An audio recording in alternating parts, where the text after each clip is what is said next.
င်္ဂလာပါပြန်တွေ့ရလို့ဝမ်းသာပါတယ်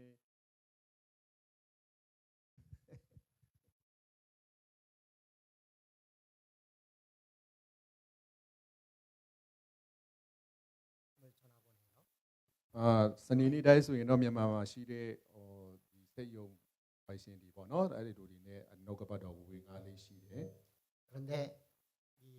우리 직원들에게 젊은 청년들에게 물어봤어요. 미얀마에서 지금 가장 참으로 어려운 문제, 너희들이 생각하기에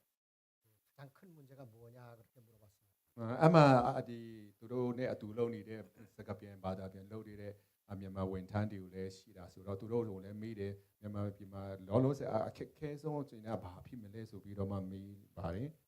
그랬더니 너무 이제 몇 가지 대답을 하는데 첫째, 정치적으로 너무 힘으로만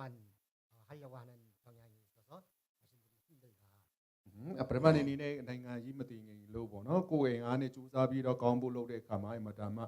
ပင်ပန်းတယ်ဆိုပြီးတော့မှပြောလို့ပါတယ် 그리고 또 인권 문제에 대해서 전혀 생각을 안 하고 있다라고 대답해요. ပြီးတော့မှဒုတိယချက်အနေနဲ့လည်းလူအခွင့်အရေးနဲ့ပတ်သက်ပြီးတော့လုံးဝမျှော်လင့်ချက်မရှိဘူးပေါ့နော်ဝမ်းနေတယ်ဆိုတဲ့ဟာတွေလည်းကြားရပါတယ် 그다음에는 이제 공장들이 많이 떠나가기 때문에 어려워진다. ပြီးတော့မှလည်းအဲ့လိုမျိုးနိုင်ငံရေးချင်းမကောင်းတဲ့အခါမှာဒီစိတ်ယုံတီကတော်တော်များများကသူမြန်မာပြည်ကိုထားခဲ့တဲ့ခါမှာလည်းအလုပ်ပါလို့ပေါ့နော်အလုပ်ဆရာမရှိလို့ပေါ့နော်ဒီခက်ခဲတွေ့ပါတယ်လို့ပြောပါတယ် 그리고 가끔 가다가 군인들이 와서 청년들을 잡아가기 때문에 두려움에 떨고 있다. ပြီးတော့မှလည်းလောလတ်ပေါ့နော်သွားလာလို့မရဘူးဘာလို့လဲဆိုတော့စစ်သားတွေကလူတွေကိုလိုက်ဖမ်းတယ်ပေါ့နော်ဒါကြောင့်ဒီကြောက်ရွံ့ခြင်းနဲ့ပဲတက်ရှင်နေရတယ်လို့ပြောကြပါတယ် 여러분 이런 모든 문제들로 인하여 지금 젊은이들이 미얀마에 있는 젊은이들이 여러분의 친구들이 많이 어려워하고 있는 현상이라고 볼 수 있습니다. ပြီးတော့မှလည်းမိတ်ဆွေများရဲ့ဒီတငယ်ချင်းတွေပေါ့နော်အထူးသဖြင့်အသက်အရွယ်စင်တူတဲ့တငယ်ချင်းတွေဆိုတာခက်ခဲအများကြီးတွေ့တယ်ဆိုတာမိတ်ဆွေရောက်ရှိတိုင်းလည်းသိမှာဖြစ်တယ် 그런데 정말 우리가 다시 한번 생각해 볼 때에 한번 미얀마에서 가장 중요한 문제가 뭐라고 생각될까? ဒါဆိုရင်ကျွန်တော်ဒီနေ့အစဉ်ချင်းနှလုံးသွင်းမှုစေချင်တာကဘာကြောင့်မြန်မာပြည်ကအဲ့လောက်ကြီးခက်ခဲတာလဲဆိုတဲ့ຢာလေးကိုဆွေးနွေးလိုပါတယ် 여러분 제가 생각하기에는 여러분들은 별로 문제가 안 되리라고 생각할지 모르지만은 가장 중요한 문제는 뭐냐면은 우상 숭배가 들끓고 있는 혼합 종교의 문제라 그렇게 생각하고 있습니다. မိတ်ဆွေများကဘယ်လိုဒီမျိုးစဉ်းစားမလဲတော့ကျွန်တော်မသိပြီမဲ့ကျွန်တော်ကတော့ဒီသုံးသက်ကြည့်တဲ့အခါမှာဒီလိုအခက်ခဲအားလုံးကိုဖိတ်ခေါ်တာဒီလိုအခက်ခဲဖြစ်ရတဲ့အရာကဘာလဲဆိုတော့ရုပ်တုကိုယ်ွယ်ခြင်းအနေဖြစ်တယ်လို့ကျွန်တော်သုံးသပ်မိပါတယ် 우리는 이제 학교에서 많이 배우고 그리고 또 많이 알고 있는 그리고 문화가 발달된 그런 사회에서 살다가 보니까 영적으로 너무 약해져 가고 있는 것을 볼 수 있습니다. ပြီးတော့မှလေကျွန်တော်တို့ဒီကိုရီးယားလိုပုံစံမျိုးနိုင်ငံတွေဆိုရင်လည်းအမြင်မှန်တူတက်တဲ့နေရာမှာရှိတဲ့အခါမှာဒီအခက်ခဲတိတ်မရှိတဲ့အခါမှာလေဝိညာဉ်ရေးရမှာအားနေတယ်ဆိုတာလေးပြန်ပြီးတော့တွေ့ရတယ် 여러분 예배 오기 전에 바로 직전에 싸우는 부부들 많이 보죠. မိတ်ဆွေများအနေနဲ့လည်းနော်တွေ့ရင်လည်းကြုံတွေ့ဖို့ပါလိမ့်မယ်ဘုရားကျောင်းမှာတွားခင်လေးမှာကောင်းကောင်းလေးရံဖြစ်တဲ့မိသားစုတွေပဲဖြစ်တငယ်ချင်းတွေပဲဖြစ်တွေ့ဖို့ကြားလိမ့်မယ် 그리고 이제 바로 예배 직전에 싸워서 예배에 참석하는 사람들도 가끔 있죠. ကျွန်တော်တို့သိရတယ်ပေါ့နော်တခါတည်းတနင်္ဂနွေနေ့ဘုရားကျောင်းမှာတွားခင်လေးမှာအကျောင်းဘာတစ်ခုလေးနဲ့ရံဖြစ်ပြီးတော့မှဘုရားကျောင်းမှာရောက်တော့တာမျိုးအများကြီးရှိကြတယ် 이러한 모든 문제들이 정말 우리가 생각하기에 그런 작은 문제들이며 아무렇지도 않은 문제일까? ပြီးတော့မှလည်းဒီလိုအခက်ခဲမျိုးတွေဒီလိုမျိုးပြဿနာမျိုးဆိုရင်ကျွန်တော်စဉ်းစားကြည့်တယ်ဆိုရင်မပြောပါလာတဲ့ပြဿနာလို့ထင်ရမလား 뛰어져 가고 있는 것을 ပြီးတော့မှလည်းကျွန်တော်တို့ဒါဒီကိုတခါတလေဂယုမဆိုင်ပဲနဲ့ဒီဝိနေကြီးရမှာတော်တော်လေးအားနေတတ်ကြတယ် 우리가 살아가면서 너무나도 작고 영적으로 이 둔해지고 있는 것을 볼 수 있어요. ပြီးတော့မှလည်းကျွန်တော်တို့ဒီဝိနေကြီးရမှာကြတော့အာယုံမဆိုင်မိတာပေါ့နော်ဒီလိုလေးဆိုတဲ့အရာတွေတဖြည်းဖြည်းနဲ့များလာနေတယ် 여러분 미얀마를 생각해 보면 미얀마는 여러 가지 참으로 다른 종교들이 많이 있죠. 여러분들이 잘 아시죠. မြန်မာကိုကျွန်တော်တို့သိတဲ့အခါမှာမြန်မာပြည်မှာလည်းဒီဘာသာပေါင်းစုံရှိတယ်ဆိုတော့ကျွန်တော်တို့သိရတယ် 불교가 주를 이루고 있는 것이 불교고 이슬람교 그다음에 힌두교 이런 많은 것들이 같이 공존하고 있는 것을 ပြီးတော့မှအများဆုံးကတော့ဗုဒ္ဓဘာသာပေါ့နော်ပြီးတော့မှဟိန္ဒူဘာသာပြီးတော့မှလည်းမွတ်စလင်ဘာသာစသဖြင့်အမျိုးမျိုးရှိတယ်ဆိုတော့ကျွန်တော်သိရတယ် 여러분 영이라는 것은 굉장히 민감하고 아주 센시티브한 것을 보죠.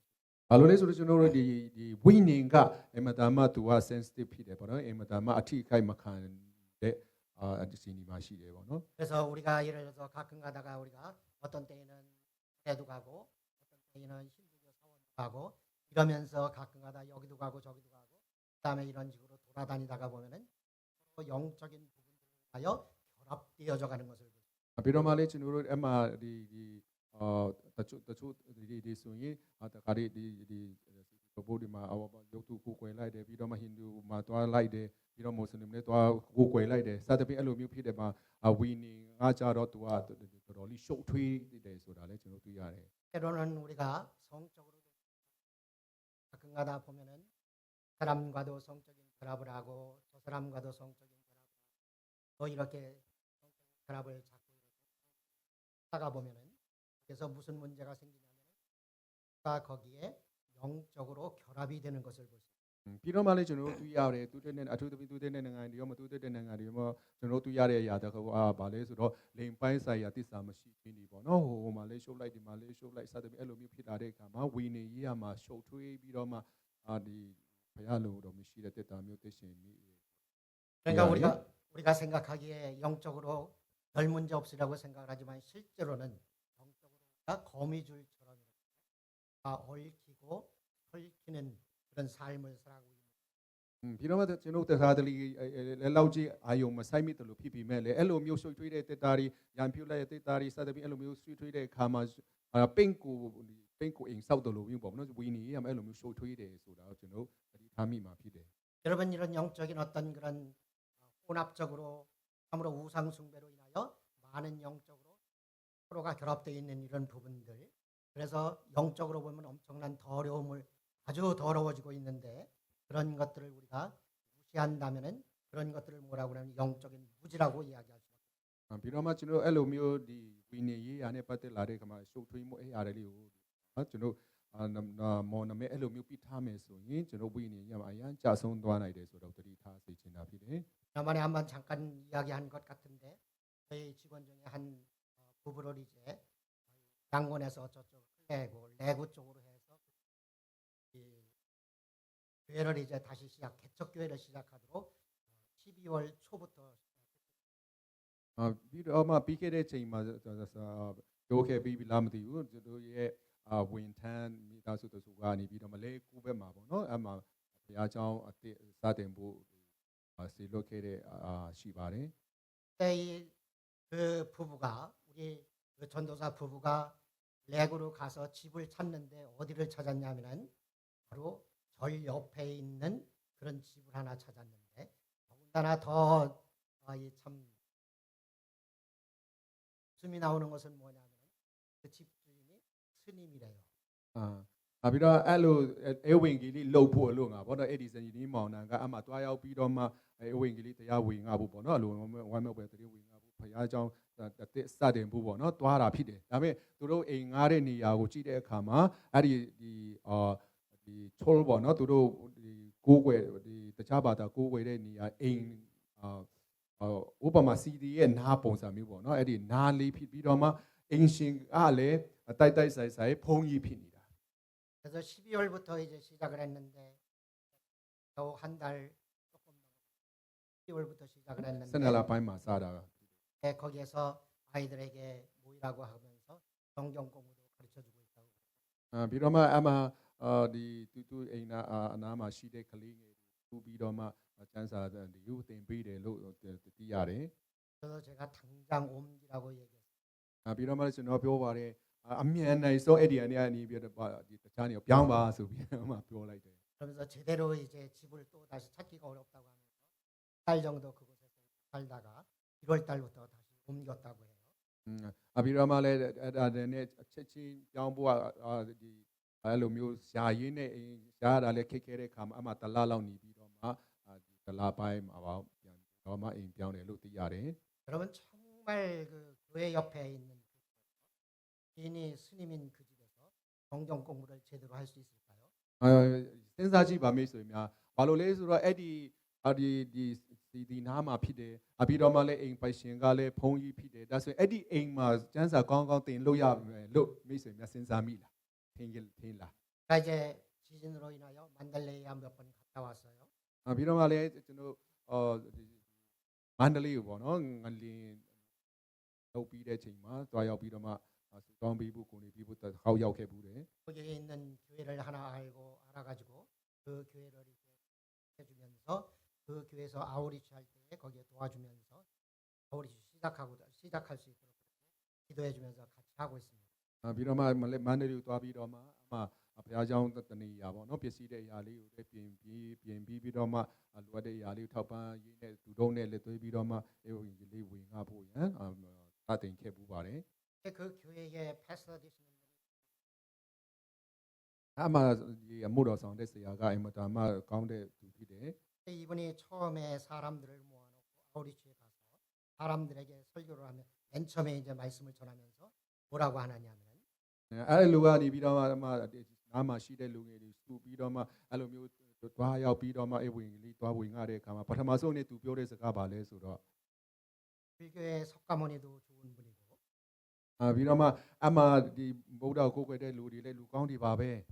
이슬람교의 알라신도 좋은 분 ပြီးတော့မှလည်းအလ္လာဖယားဆိုတာလည်းကောင်းပါတယ်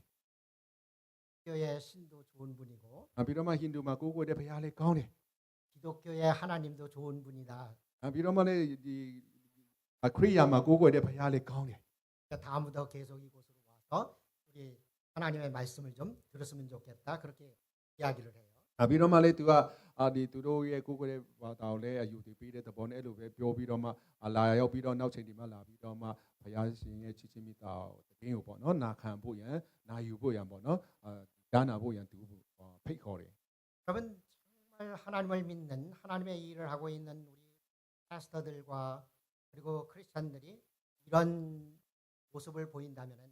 하나님이 기뻐하실까 하는 생각이 들더라고요. ပြီးတော့ကျွန်တော်စဉ်းစားမိတယ်ပေါ့နော်အဲ့လိုအမှုတော်ဆောင်ဒီအဲ့လိုအေဝံဂေလိဝင်ငါရင်းနဲ့သူကလည်းကောင်းတယ်ဟာလည်းကောင်းတယ်ပေါ့နော်အဲ့လိုစိတ်ထားမျိုးနဲ့ဘုရားမှုတော်ဆောင်တယ်ဆိုရင်စင်ပြပါမလားဆိုပြီးတော့ကျွန်တော်စဉ်းစားမိတယ် 10년대 1960년대 한국에서도 이런 절 때문에 많이들 이제 기독교가 힘들어할 때도 많아서요. ပြီးတော့ကိုရီးယားမှာလည်း1950 60လောက်ဆိုရင်လည်းယုံကြည်သူတွေအင်မတန်မှခက်ခဲတဲ့တက်တာကိုတက်ရှင် 그럴 때에 옆에서 여기 교회에 있는데 옆에 있는 그런 어떤 그 절이 거기에서 많은 그런 시끄럽게 하고 여러 가지 이제 그런 그 방해하는 요소들이 나타나면은 그 절을 위해서 엄청나게 기도하곤 했던 거죠. ပြီးတော့မှရှာအနေနဲ့လည်းအဲ့ဒီတော့ကအဲ့လိုမျိုးဒီမှာဘုရားကိုကိုွယ်တဲ့ဒီမှာလည်းသူတို့ကနေပြီးတော့သူတို့ကိုကိုွယ်တဲ့အင်မတန်မှအဆုညံတာဖြစ်တဲ့အတွက်သူတို့အတွက်ဒီအရန်စူးစမ်းပြီးတော့ဆူတောင်းခဲ့တဲ့ချိန်ကိုတတိယဘူးတယ် 그래서 결국에는 기도를 너무 많이 하다가 보니까 그쪽에 있는 교회가 그쪽에 있는 절이 잘 안 돼 가지고 결국에는 떠나갔던 그런 간증들이 ပြီးတော့မှလည်းဆရာအနေနဲ့တော့၎င်းပြီးတော့မှယုံကြည်သူမြောက်များစွာတော်လူတွေကသူတို့ကောင်းမွန်စွာနဲ့ဝတ်ပုကိုယ်ဝင်နိုင်ဖို့လို့ငါတစ်ဖက်သားအတွက်အနောက်ရှိပေးတဲ့အရာတွေကိုဆူတောင်းတဲ့အခါမှာသူတို့တွေကအဲ့ဒီနေရာနေထွက်သွားပြီးတော့မှအဲ့လိုမျိုးဒီတက်တီခံချင်းနေလဲကျွန်တော်တို့အများကြီးကြားခဲ့ပူပါတယ် 그래서 1970년대 1980년대에 한국 교회가 많이 부흥되면서 여러 가지 정말 많은 간증들이 나오곤 했던 것을 ပြီးတော့1990 80လောက်တုန်းကလည်းဒီမှာဝိနည်းရနှုတ်ထားဖို့အများကြီးရှိလာပြီးတော့မှဝိနည်းရဘက်မှာကိုရီးယားလူမျိုးတွေလည်းနှုတ်ထားမှုအကြီးကျယ်ဒီခံစားခဲ့ပူတယ်ဆိုတာကျွန်တော်သိရတယ် 그런데 한국도 보면은 요즘에 어떤 모습을 보이고 있냐면은 하나님을 너무도 많이 쫓아내는 수준이 하나님을 쫓아내는 수준이 또 높아졌다는 것을 말씀드립니다. ပြီးတော့မှလည်းကိုရီးယားလူမျိုးတွေအသက်တောင်ရှိတဲ့အခါမှာလေတခါတလေဖယားကိုသူတို့ချင်းကပ်မဲ့စားဖယားကိုမောင်းထုတ်တဲ့ဒီဟာတွေကိုအများကြီးတွေ့ရတယ် 지난번에도 한번 말씀드렸지만은 이 웨딩 세리머니 결혼식에 한번 갔더니 하나도 보기에 힘든 그런 모습들이 많이 있더라고요. ပြီးတော့မှလည်းပြီးခဲ့တဲ့ချိန်တိတ်မကြသေးခင်မှာမင်္ဂလာဆောင်ပွဲကိုတခါသွားတဲ့အခါမှာလုံးဝဒီအဲ့လိုမျိုးတွေ့ကြုံရခဲ့တဲ့အတွေ့အကြုံတစ်ခုမြင်ခဲ့ဘူးတယ် 가에 가서 어제도 한번 결혼식을 갔는데 어제도 갔을 때에 신랑이 누구냐면 제가 아는 그런 친구 목사님의 아들이었어요. 그래서 이 이 결혼식 한번 어제도 갔다 왔습니다. မနေ့ကလည်းဒီမင်္ဂလာဆောင်ပွဲကိုတွားရောက်ခဲ့ပါတယ်။အမှလက်ထပ်တဲ့သူရဲ့အမျိုးသားကကြတော့တရူသားကကြတော့ဆရာတငယ်ချင်းပါစာတယောက်ရဲ့တားဖြစ်လို့တွားရောက်ဂုဏ်ပြုခဲ့တယ် 정말 마음이 아팠어요. ။ဒါပေမဲ့ကျွန်တော်အရန်နှလုံးသားကြည်ကွဲတာတစ်ခုကဘာလဲ 그 ဆိုတော့ 사회 보는 사람이 처음부터 뭐라고 그러냐면은 지금은 이제 웨딩 세레머니가 아니고 웨딩 파티다. ပြီးတော့မှအမှဘာလို့လဲဆိုတော့အမှဒီ assistant မိုးပေါ့နော် MC ကနေပြီးတော့မှဒီမင်္ဂလာဆောင်ပွဲအဲ့လိုမျိုးမပြောဘဲနဲ့မင်္ဂလာပါတီပေါ့နော်အဲ့လိုမျိုးကနေသူကစကားစတယ် 그래서 뭐라고 그러냐면 이제는 웃고 오늘 재미있게 즐기자 그렇게 ပြီးတော့မှလေ 얘기해요. ရီကြပြီးတော့တယောက်တည်းပေါ့နော်ပျော်စွန်စွာနဲ့ကျင်းပကြမယ်ဆိုပြီးတော့မှသူအားစားတယ် 그런데 정말 파티지 세레머니가 하나도 없더라고요. အဲ့လိုမျိုးအဲ့လိုလုပ်တဲ့အခါမှာမဖျားရှိလို့ရှိမှဒီမင်္ဂလာဆောင်တာအဲ့လိုမျိုးကလေးပြတာမဟုတ်ဘဲနဲ့တကယ်ပါတီပုံစံမျိုးပဲဖြစ်သွားတယ် 기도 없어요. ဆူတောင်းခြင်းမရှိဘူး 찬송 없어요. ဒီမှာတချင်းဆိုတာမရှိဘူး 주의 말씀도 없어요. နှုတ်ကပတ်တော်လည်းမရှိဘူး 목사님이 나오셔가지고 그냥 성원 낭독만 하고 그냥 내려가더라고요. ပြီးတော့ပါစတာလာရောက်ပြီးတော့မှအဲ့လိုဒီနဲလေးပဲပေါ့နော်ပြောပြီးတော့မှသူနားသွားတယ် 그리고 서로가 즐겁게 뭐 일반적인 그런 노래들을 많이 해요. ပြီးတော့မှသူတို့ကနေပြီးတော့မှဖရာတရားဒီမထဲပဲနဲ့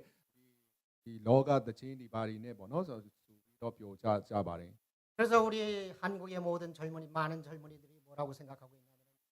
하나님 이제는 당신 필요 없어요. 그냥 딴 데로 가세요. 그러는 거예요. အမှလူငယ်မြောက်ကြည့်တဲ့အခါမှာဖရာရှင်ကကောင်းကြီးသွန်းလုံးလို့တဲ့အခါမှာအခုလူငယ်မြောက်များဆိုတော့လူတွေကအခုတော့ကို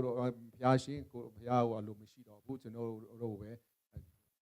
အဲ့လိုပဲပေါ့နော်ဖရာမလိုတော့ဘူးကျွန်တော်တို့သင်ပြပါတယ်ဆိုတဲ့သဘောမျိုးအများကြီးတွေ့ရတယ် 그러면 여러분들이 한국 젊은이들 그렇게 이야기할 때에 가세요 그러면은 아유 하나님 어서 오세요. 미얀마로 가주세요 그래 주세요.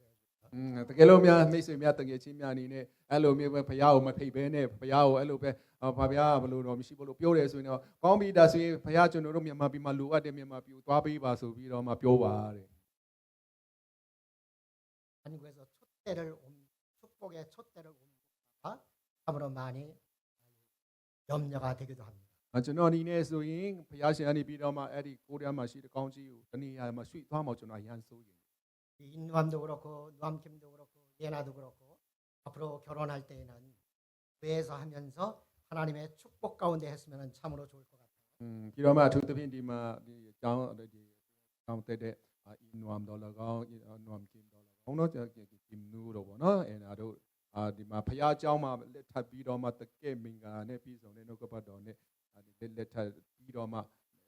ကောင်းမြတ်တည်ဆောက်ဖို့ဆန္ဒပြုတယ် 이런 한국의 사회에서 살고 있고 그리고 또한 우리 미얀마를 생각하면서 과연 우리들은 어떻게 살아야 될까? ဒါဆိုရင်ကိုရီးယားနိုင်ငံဒီလိုချင်းမျိုးရှိတယ်မြန်မာပြည်အဲ့လိုချင်းမျိုးရှိဒါဆိုကျွန်တော်တို့ကဘယ်လိုအသက်ရှင်ရမလဲ 성경을 보니까 가장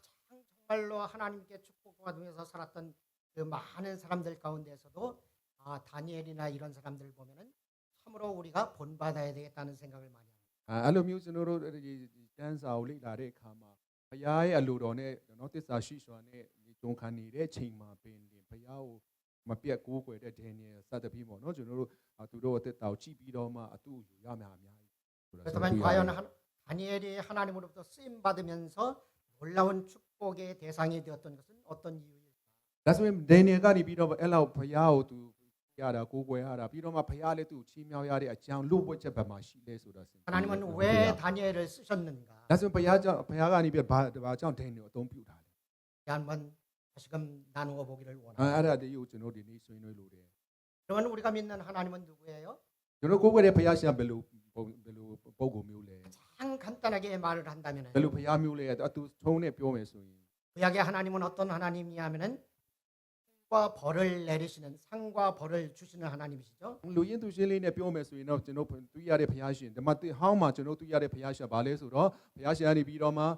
လက်ဆောင်ဒီပေးတဲ့ဘုရားရှင်လည်းဖြစ်တဲ့နည်းသူအပြစ်ပေးတဲ့ဘုရားရှင်လည်းဖြစ်တယ်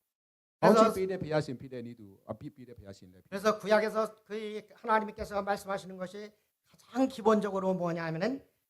너희가 내 말을 따르고 순종하면 반드시 복을 받을 것이고 순종치 않으면은 벌을 받을 것이다. ဘုရားရှင်နေပြီးတော့ဓမ္မဟောင်းထဲမှာအခါခါပြောတဲ့အရာလေးကဘာလဲဆိုသင်တို့ကဒီငါစကားကိုနားထောင်တဲ့ဆိုရင်ငါရဲ့ကောင်းချီးတွေကို တွန်းလောင်းပေးမယ်မနာခံဘူးနားမထောင်ဘူးဆိုရင်အပြစ်ပေးမယ်ဆိုပြီးတော့အဲ့ဒါကိုကျွန်တော်သင်များဆိုတွေ့ရတာဖြစ်တယ် 하나님은 그래서 하나님께 순종하는 자들에게는 상을 주실 것이고 순종치 않은 자들에게는 벌을 주신다고 그렇게 말씀하고 계세요. ပြီးတော့ဒီမှာဟောင်းကျမ်းကိုကြည့်တဲ့အခါကတိုင်းမှာဖယားကိုဝတ်ပြုကိုးကွယ်တဲ့လူနာခံတဲ့လူကကောင်းသိရတယ်လို့ဖယားကောင်းမြတ်ခြင်းကိုသူသိကျွင်ခံစားရတဲ့သူဖယားကိုမကိုးကွယ်တဲ့လူဖယားနာမခံတဲ့လူကအပိခံရတယ်ဆိုတာကျွန်တော်အပိပြီးစစ်ခံရတယ်ဆိုတွေ့ရတယ် 그러나 정말 우리가 알아야 될 것은 무엇이냐면 하나님의 아무리 잘못된 자들에게 불순종하는 자들에게 벌을 주고 심판을 하신다 할지라도 한 번도 완전하게 멸망시킨 적은 한 번도 없다는 것입니다. ဒါပေမဲ့ဖယားရှင်အရန်ကောင်းမြတ်တဲ့အရာတစ်ခုကဘာလဲဆိုတော့လူကဘယ်လောက်ပဲဆိုးလူကဘယ်လောက်ပဲမိုက်သူကလုံးဝပြက်ရှင်းပြလိုက်တယ်ဆိုတော့ကျွန်တော်မတွေ့ရဘူး 그 심판 가운데에 그 심판 속에서 그 벌 속에서 반드시 하나님은 무언가를 감추고 계신 것을 보십니다. ပြီးတော့မှအဲ့လိုအပြစ်ပေးတဲ့အခါကတိုင်းမှာအဲ့လိုမျိုးဒီရိုက်တဲ့အခါမှာပဲဖြစ်အဲ့ဒီအထဲမှာ तू ကဘာတစ်ခုကိုလွတ်ဝတ်ထားတယ်ဆိုတော့ကျွန်တော်တွေ့ရတယ် 하나님이 감추어 놓고 행하시는 그것이 무엇일까요? ဖယားရှင်အဲ့လိုမျိုးလွတ်ဝတ်ထားတာအဲ့လိုမျိုးခြံထားတာဘာကြောင့်လဲ 다시금 회복시켜 주시는 사랑의 회복이고 사랑으로 구원을 이루어 가시는 것입니다. ဘာလို့လဲဆိုတော့ဖယားရှင်ကနေပြီးတော့မှအဲ့ဒီကြားမှာနောင်သားရပြီးတော့သူ့စီပြန်လာတယ်ဆိုရင် तू ကပြန်လေပြီးတော့မှထူထောင်ပေးတဲ့ဖယားရှင်ဖြစ်တဲ့အရာလေးကို तू ကအမြဲတမ်းလွတ်ဝတ်ထားတာဖြစ်တယ် 우리 인간은 항상 문제를 일으키는 문제에 불과하고 그러나 하나님은 언제나 그 문제를 해결해 주시는 문제 해결의 하나님인 것을 우리는 볼 수 있습니다. ကျွန်တော်တို့ဒီလိုသားတွေကအမြဲတမ်းပြဿနာနော်ပွဲတိုင်းကြော်ပေါ့ပြဿနာအမြဲတမ်းလုတ်တယ်လုတ်တော့ဘုရားရှင်ဒီအဲ့ဒီပြဿနာအတိုင်းကိုဘုရားရှင်ဖြေရှင်းပေးတဲ့ဘုရားရှင် 그래서 아무리 우리가 문제를 일으킨다 할지라도 하나님은 언제나 사랑으로 그 문제를 해결해 주시는 하나님을 우리는 ကျွန်တော်ဘယ်လောက်ပဲဖြစ်ဘုရားရှင်ပြမရပါစေဘယ်လောက်ဒီဘုရားရလူတော့အတိုင်းမသက်ရှင်တော့လေဘုရားရှင်နေပြီးတော့မှသူ့ရဲ့တပည့်တချစ်မေတ္တာနဲ့အမြဲတမ်းဟိုကျွန်တော်တို့ခေါ်တဲ့ဘုရားရှင်လက်ခံပေးတဲ့ဘုရားရှင် 구약성경을 쭉 살펴보면은 정말 하나님께서 우리 인간들 그 하나님께서 이스라엘 백성들에게 하나의 어떤 역사의 한복판에 그냥 내팽겨쳐 버리는 그런 그냥 내버리고 마는 그런 현상처럼 보이지만은 그럼에도 불구하고 항상 하나님은 언제나 그 속에서도 다시 회복시켜 주시고 다시금 일으켜 주시는 하나님임을 우리는 알 수 있습니다. ကျွန်တော်တို့ဒီဓမ္မဟောင်းချက်မှာဖြစ်ပျက်ခဲ့တဲ့အရာတွေကိုကျွန်တော်ကြည့်တဲ့အခါမှာတခါတလေဘုရားကရက်စက်လုံးနဲ့လို့ခံစားတဲ့ချိန်တွေရှိမှဖြစ်တယ်ဘုရားရှင်ကနေပြီးတော့ပြစ်ဒဏ်ပေးတယ်သို့တော်လည်းဘုရားရှင်ကနေပြီးတော့မှခုနပြောတဲ့အတိုင်းပဲအဆုံးထိအောင်တော့ပြစ်မထားဘဲနဲ့အဲ့ဒီချိန်ကနေပြီးတော့မှလမ်းပြန်ပြီးဖုံးပေးပြီးတော့မှပြန်လေပြီးတော့မှ second chance ပေါ့နော်အခွင့်အရေးတစ်ခုတစ်ခါပြန်ပေးတဲ့ဘုရားရှင်ဖြစ်တယ်ဆိုကျွန်တော်တွေ့ရတယ် 여러분 우리가 이제 보게 될 다니엘서를 보더라도 그 속에 있는 하나님의 사랑이 얼마나 큰지 하나님의 마음이 무엇인지를 읽어야 될 줄로 믿습니다. ပြီးတော့မှကျွန်တော်ဒန်နီယယ်ကျမ်းစာအုပ်ကျွန်တော်ဖတ်တဲ့အခါမှာဘုရားရှင်နေပြီးတော့သဘောထားကြည့်တဲ့ဘုရားရှင်ဖြစ်တယ်ဘယ်လောက်ကောင်းမြတ်တဲ့ဘုရားရှင်ဖြစ်တယ်ဆိုတော့ကျွန်တော်တွေ့ရမှာဖြစ်တယ် 하나님이 가장 싫어하시는 것이 무엇이라고요? ဘုရားရှင်အမုန်းဆုံးကဘာဖြစ်မယ်လို့ထင်လဲမိတ်ဆွေ 우상숭배인 것을 보십니다. ရုပ်တုကိုယ်ွယ်ခြင်း 우상숭배를 우리가 가장 쉽게 말하면 어떤 뜻인가요? ကျွန်တော်အဲ့ဒါဒီရုပ်တုကိုယ်ွယ်ခြင်းလွယ်ဆုံးစကားနဲ့ပြောမယ်ဆိုရင်ဘာဖြစ်မလဲဘယ်လိုဖြစ်မလဲ 여러분 하나님은 누구냐면 나를 창조하신 분이에요. ဒါပေမဲ့ကျွန်တော်အဲ့လိုပြောမယ်ဆိုရင်ဘုရားရှင်ကျွန်တော်တို့ကိုဖန်ဆင်းတဲ့ဘုရားရှင်ဖြစ်တယ် 인도함을 창조하신 분도 하나님이시고 ပြီးတော့လူသားအတိုင်းကိုဖန်ဆင်းတဲ့ဘုရားရှင်လည်း 예나를 창조하신 분도 하나님이시고 အဲ့နာကိုဖန်ဆင်းတဲ့သူလည်းဘုရားရှင်ပဲ 누암킴을 창조하신 분도 하나님이시고 နွမ်ကျုံဖန်ဆင်းတဲ့သူလည်းဘုရားရှင်ပဲ 그런데 갑작스럽게 예나가 갑작스럽게 어떤 딴짓을 해요. ဒါဆိုဒီမထင်မှတ်ပဲနဲ့အနာကတခြားတွေလှုပ်တယ်ဆိုပါတော့ 아빠가 이렇게 잘생기고 여기 있는데 အဖေကဒီမှာရှိတယ်ပေါ့နော် 옆집에 가가지고 ဒီတခြားအိမ်မဲကိုသွားပြီးတော့မှ 아빠보다 잘생긴 사람이 한 사람이 보이니까 အဖေထက်တော့တဲ့တယောက်ကိုပြီးတဲ့အခါမှာ 그 아저씨한테 가가지고 뭐라고 그래요? အဲ့ဒီလူသွားပြီးတော့တခုပြောမယ်ဆိုပါတော့ 아이고 아빠 반가워요 감사해요 아빠 사랑합니다 이래요 글쎄 အဖေမို့ပဲနဲ့တွားရောက်ပြီးတော့မှရုပ်ချောတဲ့အတွက်ကြောင့်အော်အဖေရဲ့ချစ်ရုပ်တင်လိုက်တာဆိုပြီးတော့မှတွားပြောမယ်ဆိုရင် 그런 걸 뭐라고 그래요? ဒါဒီမျိုးကဘယ်လိုပြောမလဲ 떼인내 눈에 막가쁘네 စိတ်နဲ့လူလဲမကတ်တဲ့လူလို့ခေါ်တယ်တဲ့ 그래서 하나님이 어떤 마음이 들어요? ဒါဆိုရင်ဘုရားရှင်ကအဲ့လိုမျိုးခံစားခဲ့ဘူးမှာဖြစ်တယ် 삐까우때 ဘုရားရှင်ကစိတ်ကောက်တယ်လို့ပြောမှာ 하나님도 정말 삐져요. ဘုရားရှင်ကအဲ့လိုမျိုးလုပ်တယ်ဆိုဘုရားရှင်လုံးဝစိတ်ကောက်တယ်စိတ်ကောက်မှာ 아니 내가 만들어놨더니 옆에 가가지고 아빠 그러고 사랑해요 이러면은 ပြီးတော့မှဘုရားရှင်ကျွန်တော်တို့ဖန်ဆင်းပြီးတော့ကျွန်တော်တို့ရဲ့အဖကျွန်တော်တို့ရဲ့ကိုယ်ဝေတဲ့ဘုရားရှင်ဖြစ်ပေမဲ့တခြားလူတွားရောက်ပြီးတော့မှအဖေရဲ့အဖဆိုပြီးတော့မှကျွန်တော်တို့တွားရောက်ပြီးတော့မှတကယ်ကဲလုပ်တယ်ဆိုရင်ဘုရားကစိတ်ဆိုတာပေါ့ 정말 하나님을 하나님이라고 부르는 자를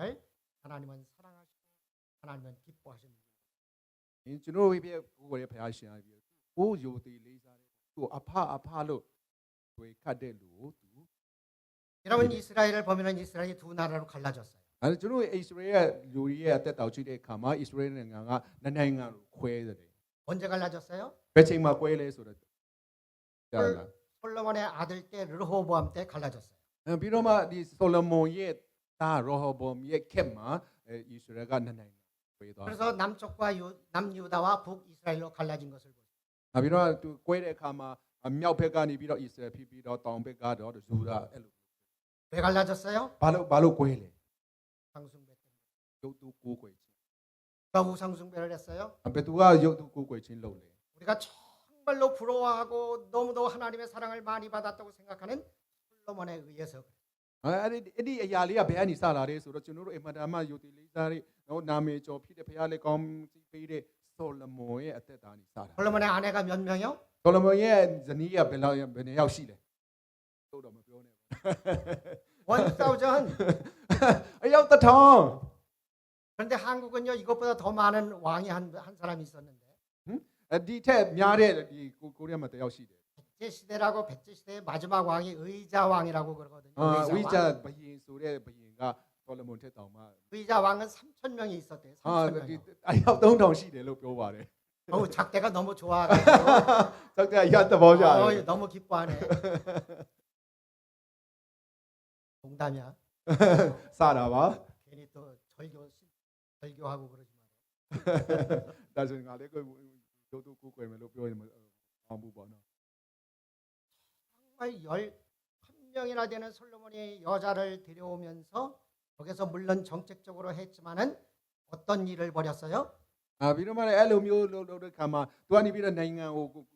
ကာကွယ်တဲ့ချိန်မှာပေါ့နော်သူအထောက်ကိုပြအောင်ဆိုတော့အဲ့လိုမျိုးလုပ်လိုက်တဲ့ခါမှာဖြစ်သွားလေ 한 여자가 들어오면은 자기가 섬기던 그런 신을 가지고 들어. သူကနေပြီးတော့မှညီနာချင်းပဲဖြစ်ဖြစ်သူကစစ်ကြီးအေးဖို့ရံပဲဖြစ်ဖြစ်ပေါ့နော်မဟာမိတ်လုပ်မဲ့အခါမှာသူလက်ထက်တဲ့အခါမှာသူကလည်းသူ့ဖျားကိုတဲလာ 그래서 하나님만 섬겨야 되는 이스라엘 지방에 1,000명이나 되는 1,000가지나 되는 그 이상으로 하는 우상 숭배와 제단들이 생겨난 것을. ဖျားကိုပဲဝတ်ဖို့ကိုးကွယ်ရမယ်လူတွေကအဲ့လိုမျိုးပဲမိမယူတဲ့အခါကတိုင်းမှာသူတို့ရနေပြီးတော့ဒီတခြားဖျားတွေကိုယူလာတဲ့အခါမှာအဲ့လိုမျိုးပျက်စီးခြင်းအစဖြစ်သွားတာဖြစ် 하나님이 너무나도 싫어하시죠. အဲ့တော့ဖျားကအင်မတန်မှယုံရှာတာ 그러므로 말미암아 정말 여기서 분열이 일어나고 나중에는 결국에는 북이스라엘이 멸망하고 나중에는 남유다까지 멸망하는 지경에 이르. အဲ့လိုမျိုးဖြစ်လာတဲ့အခါမှာအင်မတန်မှဖျားရှင်ကနေပြီးတော့တဲ့အခါမှာဖျားရဲ့အကဝဲအခါမှာတော်တဲ့အခါမှာအမှစိတ်ဝင်ကွေးခြင်းတွေဖြစ်လာပြီးတော့နိုင်ငံကိုခွဲပြီးတော့မှဒီမြောက်ဣသရေလကိုအရင်ဆုံးခွဲပြီးတော့မှအဲ့ဒီတဲ့အခါမှာတောင်ဘက်ယူဒာကလည်း 뭐 때문에 망했다고요? ဘာကြောင့်အဲ့လိုမျိုးဖြစ်တယ်လို့ဟုတ်တယ်လေ 그리고 무엇 때문에 갈라졌어요? ဘာကြောင့်အဲ့လိုမျိုးနိုင်ငံကွဲဖြစ်တာလဲယုတ်တိကိုကွဲခြင်းရောက်မကိုကွဲခြင်း 그러면서 우리들에게 정말 이렇게 참으로 우리 롤 모델로 삼을 수 있는 그런 다니엘을 보여주고 있는 거죠. အကြောင်းဘုရားရှင်နေပြီးတော့မှကျွန်တော်တို့ room model အဖြစ်ပေါ့နော်ပုံသက်တည်ယူဖို့အလို့ငါဒန်နီယယ်ကိုဘုရားရှင်အဖြစ်ကြီးမြောက်တာဖြစ်တယ် 다니엘은 누구예요? ဒန်နီယယ်ကဘယ်သူလဲ 여러분 정말 다니엘을 보면은 다니엘서를 보면은 여러분들이 따라가고 싶다라는 말이 그런 생각이 많이 အေး 들어요. ဒန်နီယယ်ကျမ်းစာကိုဘယ်မှာရှိတယ်ဆိုတော့သိပါတယ်နော်ဖတ်ဖို့ကြလားဒီကြည့်တဲ့ခါမှာလေဒန်နီယယ်တက်တာကဲတော့ပိုင်ဆိုင်ခြင်းနဲ့ဆိုတဲ့ခံစားမျိုးတို့ခံစားမိမှာဖြစ်တယ် 다니엘은 이 약 거의 청소년 때에 약 15살 내지 16살 때에 바벨론으로 포로로 ဒန်နီယယ်တက်တော့ကြည့်တဲ့ခါမှာ तू အသက်15 16လောက်ပဲရှိအောင်မယ်အဲ့ဒီချိန်မှာ तू ကျွန်အဖြစ်တခြားနိုင်ငံကိုဆွဲခေါ်ချင်တာဖြစ်တယ် 그리고 나서 거기에서 정말 놀라운 하나님의 그런 도움으로 인하여 하나님의 이끌림을 받아 하나님을 정말 잘 섬겼더니 하나님이 인도하셔서 거기서 8대 이상 될 때까지 4대의 왕을 섬겼던 것을 ပြီးတော့မှဒန်နီယယ်ပြီးတော့မှအဲ့လိုမျိုးဂျုံအဖြစ်ဆွဲခေါ်ချင်းခံရတော့လေသူကဘုရားရှင်ကိုတစ္ဆာရှိဆိုနေကိုးကွယ်တဲ့အခါမှာဘုရားကလည်းသူ့ကိုအသက်တော်ကောင်းကြီးပြီးတော့ပူဆောင်ပြီးတော့မှချီးမြှောက်တဲ့အခါမှာသူကဘယင်၄ပါးဒီအသက်ရှင်နေတဲ့အချိန်မှာသူကနေပြီးတော့မှအဲ့ဒီဘယင်၄ပါးနဲ့တွဲပြီးတော့မှဘုရားရှင်ကနေပြီးတော့အဲ့ဒီအသက်တာထိနော်ဘယင်၄ပါးပဲပြောရမလားနော်ဘယင်၄ပါးရဲ့အစီခံအဖြစ်ဘုရားရှင်ချီးမြှောက်တာဖြစ်တယ် 그렇다면 과연 다니엘이 어떤 모습으로 살아갔고 무엇 때문에 그렇게 정말 많은 사람의 칭송을 받으며 하나님의 사랑을 받았을까? ဒါဆိုရင်ဒိုင်နေရဲ့တက်တာဘာကြောင့်ဘုရားရှင်အဲ့လောက်ကြီးချီးမြှောက်တာလဲဘာကြောင့်သူကဘယ်လိုအသက်တာမျိုးသက်ရှင်လို့ဘုရားကသူ့အဲ့လောက်ကြီး 우리 맨 처음에 한번 다니엘서 6장 3절 한번 읽어볼까요? ဒန်နီယယ်6:3ကိုဖတ်ကြည့်ရအောင်နော်ဒန်နီယယ်6:3ဒန်နီယယ် 다니엘서 6장 3절 한번 같이 읽어볼까요? โอเคသူကဖတ်မလားဒီစာမျက်နှာတစ်ကိုမှာပေါ့နော်အသိနေတော့ထူးဆန်းသောဉာဏ်နဲ့ပြည့်စုံ၍မြို့ဝင်တကားဝင်ကြီးတကားတို့ထက်လွန်ကဲသောကြောင့်နိုင်ငံတနိုင်ငံလုံးကိုသူ၌အနှင်းမီဟိုရှင်ဘရင်သည်အကြံရှိတော်မူ၏အာမင် 여기서 보니까 다니엘이 다른 사람보다 훨씬 더 뛰어난 것이 한 가지가 있답니다. ဒီတော့ကြည့်တဲ့အခါမှာဒန်နီယယ်ပြီးမှလူတခြားလူတွေတဲ့အရန်ထူးဆန်းတဲ့လက္ခဏာရှိတယ်ဆိုတော့ကျွန်တော်တွေ့ရတာဖြစ်တယ် 한국어로 보면은 거기서 다니엘은 마음이 민첩했다라고 나오고 있는 것을 볼 수 있습니다. ဒီကိုရီးယားဘာသာနဲ့ပြောတဲ့အခါမှာသူ့ရဲ့နှလုံးသားအရန်လှတယ်လို့ကျွန်တော်တွေ့ရတာဖြစ်တယ် 그런데 이것을 보면은 다른 그런 영어 성경을 보면 뭐라고 되어 있냐면은 excellent spirit이라고 되어 있어요. ပြီးတော့မှဒီအင်္ဂလိပ်ကျမ်းစာကိုကြည့်တဲ့အခါမှာ excellent spirit ဆိုပြီးတော့မှအမတာမမုံမြတ်တဲ့ opinion ပိုင်ရှင်ဆိုပြီးတော့မှကျွန်တော်တွေ့ရတယ် 다니엘이 가지고 있었던 것은 우리와 다르고 그리고 다른 사람과 달랐던 것은 바로 무엇이었냐면은 excellent spirit을 가지고 하나님을 올바르게 섬겼다는 것을 볼 수 있습니다. ဘာကြောင့်အဲ့လောက်ထိဘုရားရှင်ချီးမြှောက်တာလဲဆိုတော့ဘုရားရှင်ကိုသူကနေပြီးတော့မှသစ္စာရှိစွာနဲ့ကိုးကွယ်တဲ့အခါမှာဘုရားရှင်နေပြီးတော့မှ excellent spirit ပိုင်ရှင်အဖြစ်တော်ဘုရားရှင် 그러면서 6장 그 다음 절 4절을 보면은 다니엘은 욕심이 없는 깨끗한 삶을 살았던 것을 볼 수 있습니다. ပြီးတော့မှဒီအခန်းငယ်လေးကိုဆက်ပြီးတော့ဖတ်မဲ့အခါမှာဒန်နီယယ်နေပြီးတော့မှလောဘနဲ့ကင်းတဲ့သူဆိုပြီးတော့မှကျွန်တော်တွေ့ရတာဖြစ်တယ် 여러분 우리 모두에게도 이 다니엘 같은 excellent spirit이 필요할 줄로 믿습니다. ပြီးတော့မှလည်းဒန်နီယယ်ကဲတော့ပဲပေါ့နော်အဲ့လိုမျိုးထူးဆန်းသောဉာဏ်ပညာနဲ့ပြည့်စုံတော့ဒီအဲ့လိုမျိုး excellent spirit ပိုင်ရှင်တွေဖြစ်ဖို့အရန်ကြီးရှိမှာဖြစ်တယ်ပြီးတော့မှလေးမှာကျွန်တော်တွေ့ရတဲ့အခါမှာအပိသင်ခွန်ကိုရှာ၍မတူရလောက်ဘုရားကသူ့ကိုပေးတာဖြစ်တယ် 우리가 잘 알고 있는 창세기에 보면은 요셉이라는 사람이 있어요. ပြီးတော့ကျွန်တော်ဓမ္မတိကဘာဦးကျောင်းကြည့်တဲ့အခါမှာ Joseph ဆိုတဲ့သူရတဲ့တောင်ကျွန် 우리 တော်တွေ့ရတ 창세기 ယ် 41장 38절을 보면은 창세기 41장 38절을 보면은 창세기 41장 38절 한번 보도록 하죠. ကဘာဦးကျောင်းဒီ41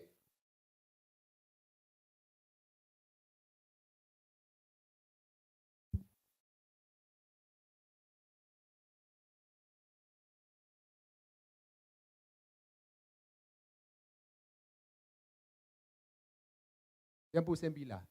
41장 35 38. 38ဒီမှာ PowerPoint နဲ့နော်လျံပေါ့ဟုတ်ပြီသူတော့ဖတ်မယ်နော်ဖာရောမင်းကဖျားသခင်ဤဝိညာဉ်တော်ကိုရ၍ဤကဲ့သို့သောသူကိုအဘယ်မှာရှာ၍တွေ့မိနည်းဟုကျွန်မျိုးတို့အားမိန့်တော်မူ၏အာမင် 거기서 에집트의 왕이 뭐라고 신하들에게 말하느냐 하면은 အဲ့ဒီမှာကြည့်တဲ့ဆိုရင်အေဂျစ်မှာရှိတဲ့ဘယင်ကနေပြီးတော့မှသူ့ရဲ့ကျွန်တွေကိုသူ့ရဲ့နိုင်ငံသားတွေမှာဘယ်လိုပြောလဲဆိုတော့ 요셉을 칭찬하고 있는 것을 볼 수 있습니다. ဂျိုဆက်ကိုအမဒါမှသူကချီးမြှောက်တာဖြစ်တယ် 그 바로 왕이 그 에집트의 왕이 요셉을 칭찬하는 것이 무엇이냐면은 하나님이 영이 함께하는 사람을 이 사람 말고 어디에서 또 찾을 수 있겠느냐. ပြီးတော့မှဘုရားရှင်ရဲ့ဝိညာဉ်နဲ့အတူရှိတဲ့သူကဲတော့တော့သူဘယ်မှာငါတို့တွေ့နိုင်မလဲဆိုပြီးတော့မှသူကိုချီးမွမ်းတယ် 요셉도 바로 하나님에 의해서 정말 하나님에 의해서 어떻게 된 사람이냐면은 하나님의 영에 의해서 감동된 사람이라고 그렇게 အမေကျွန်တော်ယောဆက်ရဲ့အသက်တော်ရှိတဲ့အခါမှာဘုရားရှင်ရဲ့ဝိညာဉ်ကတော့မှသူ့ကိုသဘောကျတဲ့လို့ကျွန်တော်တွေ့ရ 이런 တယ် 것들을 무엇이라고 하냐면 excellent spirit이라고 ဒါကြောင့်အင်္ဂလိပ်လိုပြောတဲ့အခါမှာထပ်ပြီးတော့ပြောမယ်ဆိုရင် excellent spirit 그러면서 이 다니엘은 또 어떤 그런 어떤 그 독특성을 가지고 있느냐면은 ပြီးတော့မှဒီနေ့ပြီးတော့ဘယ်လိုမျိုးထူးခြားမှုရှိသေးလဲဆိုတော့ 1장 8절 한번 보도록 하죠. 다니엘서 1장 8절. တစ်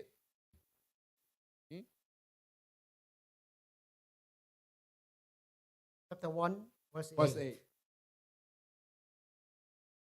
8ဟုတ်ပြီသူတော့ဖတ်မယ်ဒန်ဂျီလာမူကပွဲတော်မှကျွင်းသောအစာနှင့်တောက်တော်မူသောစပိရီကိုမတောက်မစားပဲနိညိုးချင်းကိုရှောင်မီဟုအကြံရှိ၍မိမိကိုမနိညိုးစီမီအကြောင်းမိမဆိုးအုပ်ကိုအခွင့်တောင်း၏အာမင် 그래서 다니엘은 뭐라고 했느냐면은 다니엘이 이때에 바벨론으로 잡혀가서 거기에서 자기가 결단하는 것을 볼 수 있어요. အဲ့ဒီမှာဒန်နီရဲ့တက်တော်ရှိတဲ့အခါမှာ तू ကကျွန်ခံတဲ့သူပဲသို့တော်လဲ तू ကလည်းဖျားဝယ်မှာဒါမှချစ်တဲ့သူဖြစ်တဲ့အခါမှာ तू ကနေပြီးတော့မှဘဝအတွက်ဆုံးဖြတ်ချက်ကောင်းကောင်းတစ်ခုထားလိုက်တာဖြစ်တယ် 거기서 어떤 그런 결정을 하느냐면은 자기가 결심을 하느냐면은 왕이 주는 그런 음식보다도 오히려 더 그런 건 먹지 않고 참으로 그런 것들 때문에 내 영이 더럽히지 않기를 바라는 그런 결단을 내리는 것을 보죠. ပြီးတော့ဘာကြောင့် तू ကဒီလိုဆုံးဖြတ်ချက်ချတယ်ဆိုတော့ तू ကအင်မတန်မှဖျားကိုသစ္စာရှိတဲ့အခါမှာဖျားကိုအင်မတန်ယူတည်လေးစားတဲ့အခါမှာအဲ့လိုမျိုးဘယင်ကနေပြီးတော့ကျွေးမွေးတဲ့အစားအစာနဲ့ तू ဝိညာဉ်ကိုထုတ်ထွေးစေမှာကိုအဲ့လိုမျိုးဒီ तू ကမလိုချင်လို့ तू ကနေပြီးတော့မှအဲ့လိုမျိုးတောင်းဆိုရတာဖြစ်တယ် 여러분 다니엘이 지금 몇 살이라고요?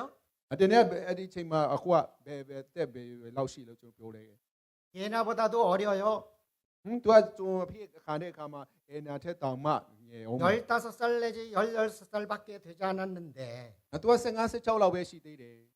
여러분 왕이 주는 그런 음식과 왕이 내리는 그런 그 맛있는 것들 보면 얼마나 부럽고 먹고 싶었겠어요. ကြည့်ပါလား तू ဘယင်အနာကလည်း तू ရဲ့ပညာရှင်အဖြစ်မွေးထုံးမှာဖြစ်တဲ့အတွက်ဘယင်ကနေပြီးတော့အကောင်းဆုံးစားစရာပြင်ဆင်ပေးထားတယ်ဘယ်လောက်စားစရာကောင်းမလဲ 제가 정말 15살 내지 16살 때에 예를 들어서 다른 나라에 팔려가 가지고 노예 생활을 하고 있을 때 왕이 불러서 맛있는 것을 준다고 그러면은 어떤 태도를 보였을까 내가 တကယ်လို့များဆရာအနေနဲ့ပေါ့နော်ကျွန်တော်အနေနဲ့အဲ့လိုမျိုးအသက်15 16လောက်မှဒီကျွန်တော်အဖြစ်ခေါ်ပြီးတော့မှဘယင်ကနေပြီးတော့မှကောင်းဆုံးအစားအစာတွေပြင်ဆင်ပြီးတော့ကျွန်တော်ရှိမှခင်းတယ်ဆိုရင်ကျွန်တော်ဘယ်လိုလုပ်မလဲ 나는 거기에서 너무나도 감격해 가지고 그냥 땅에 엎드려서 절하며 감사합니다. 참으로 맛있게 먹었습니다. 그러면서 얼마나 감격했겠어요.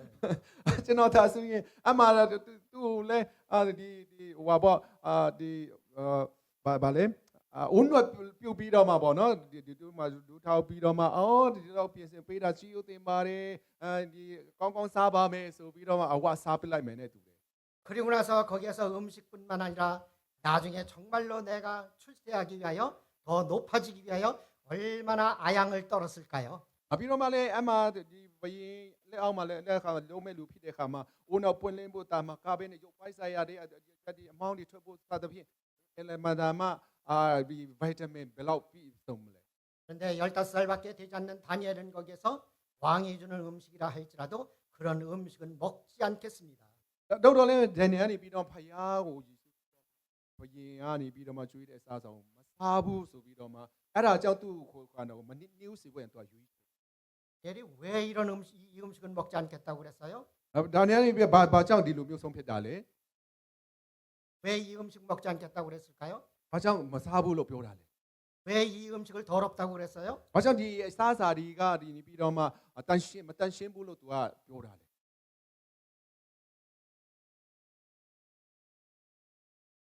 왕이 주는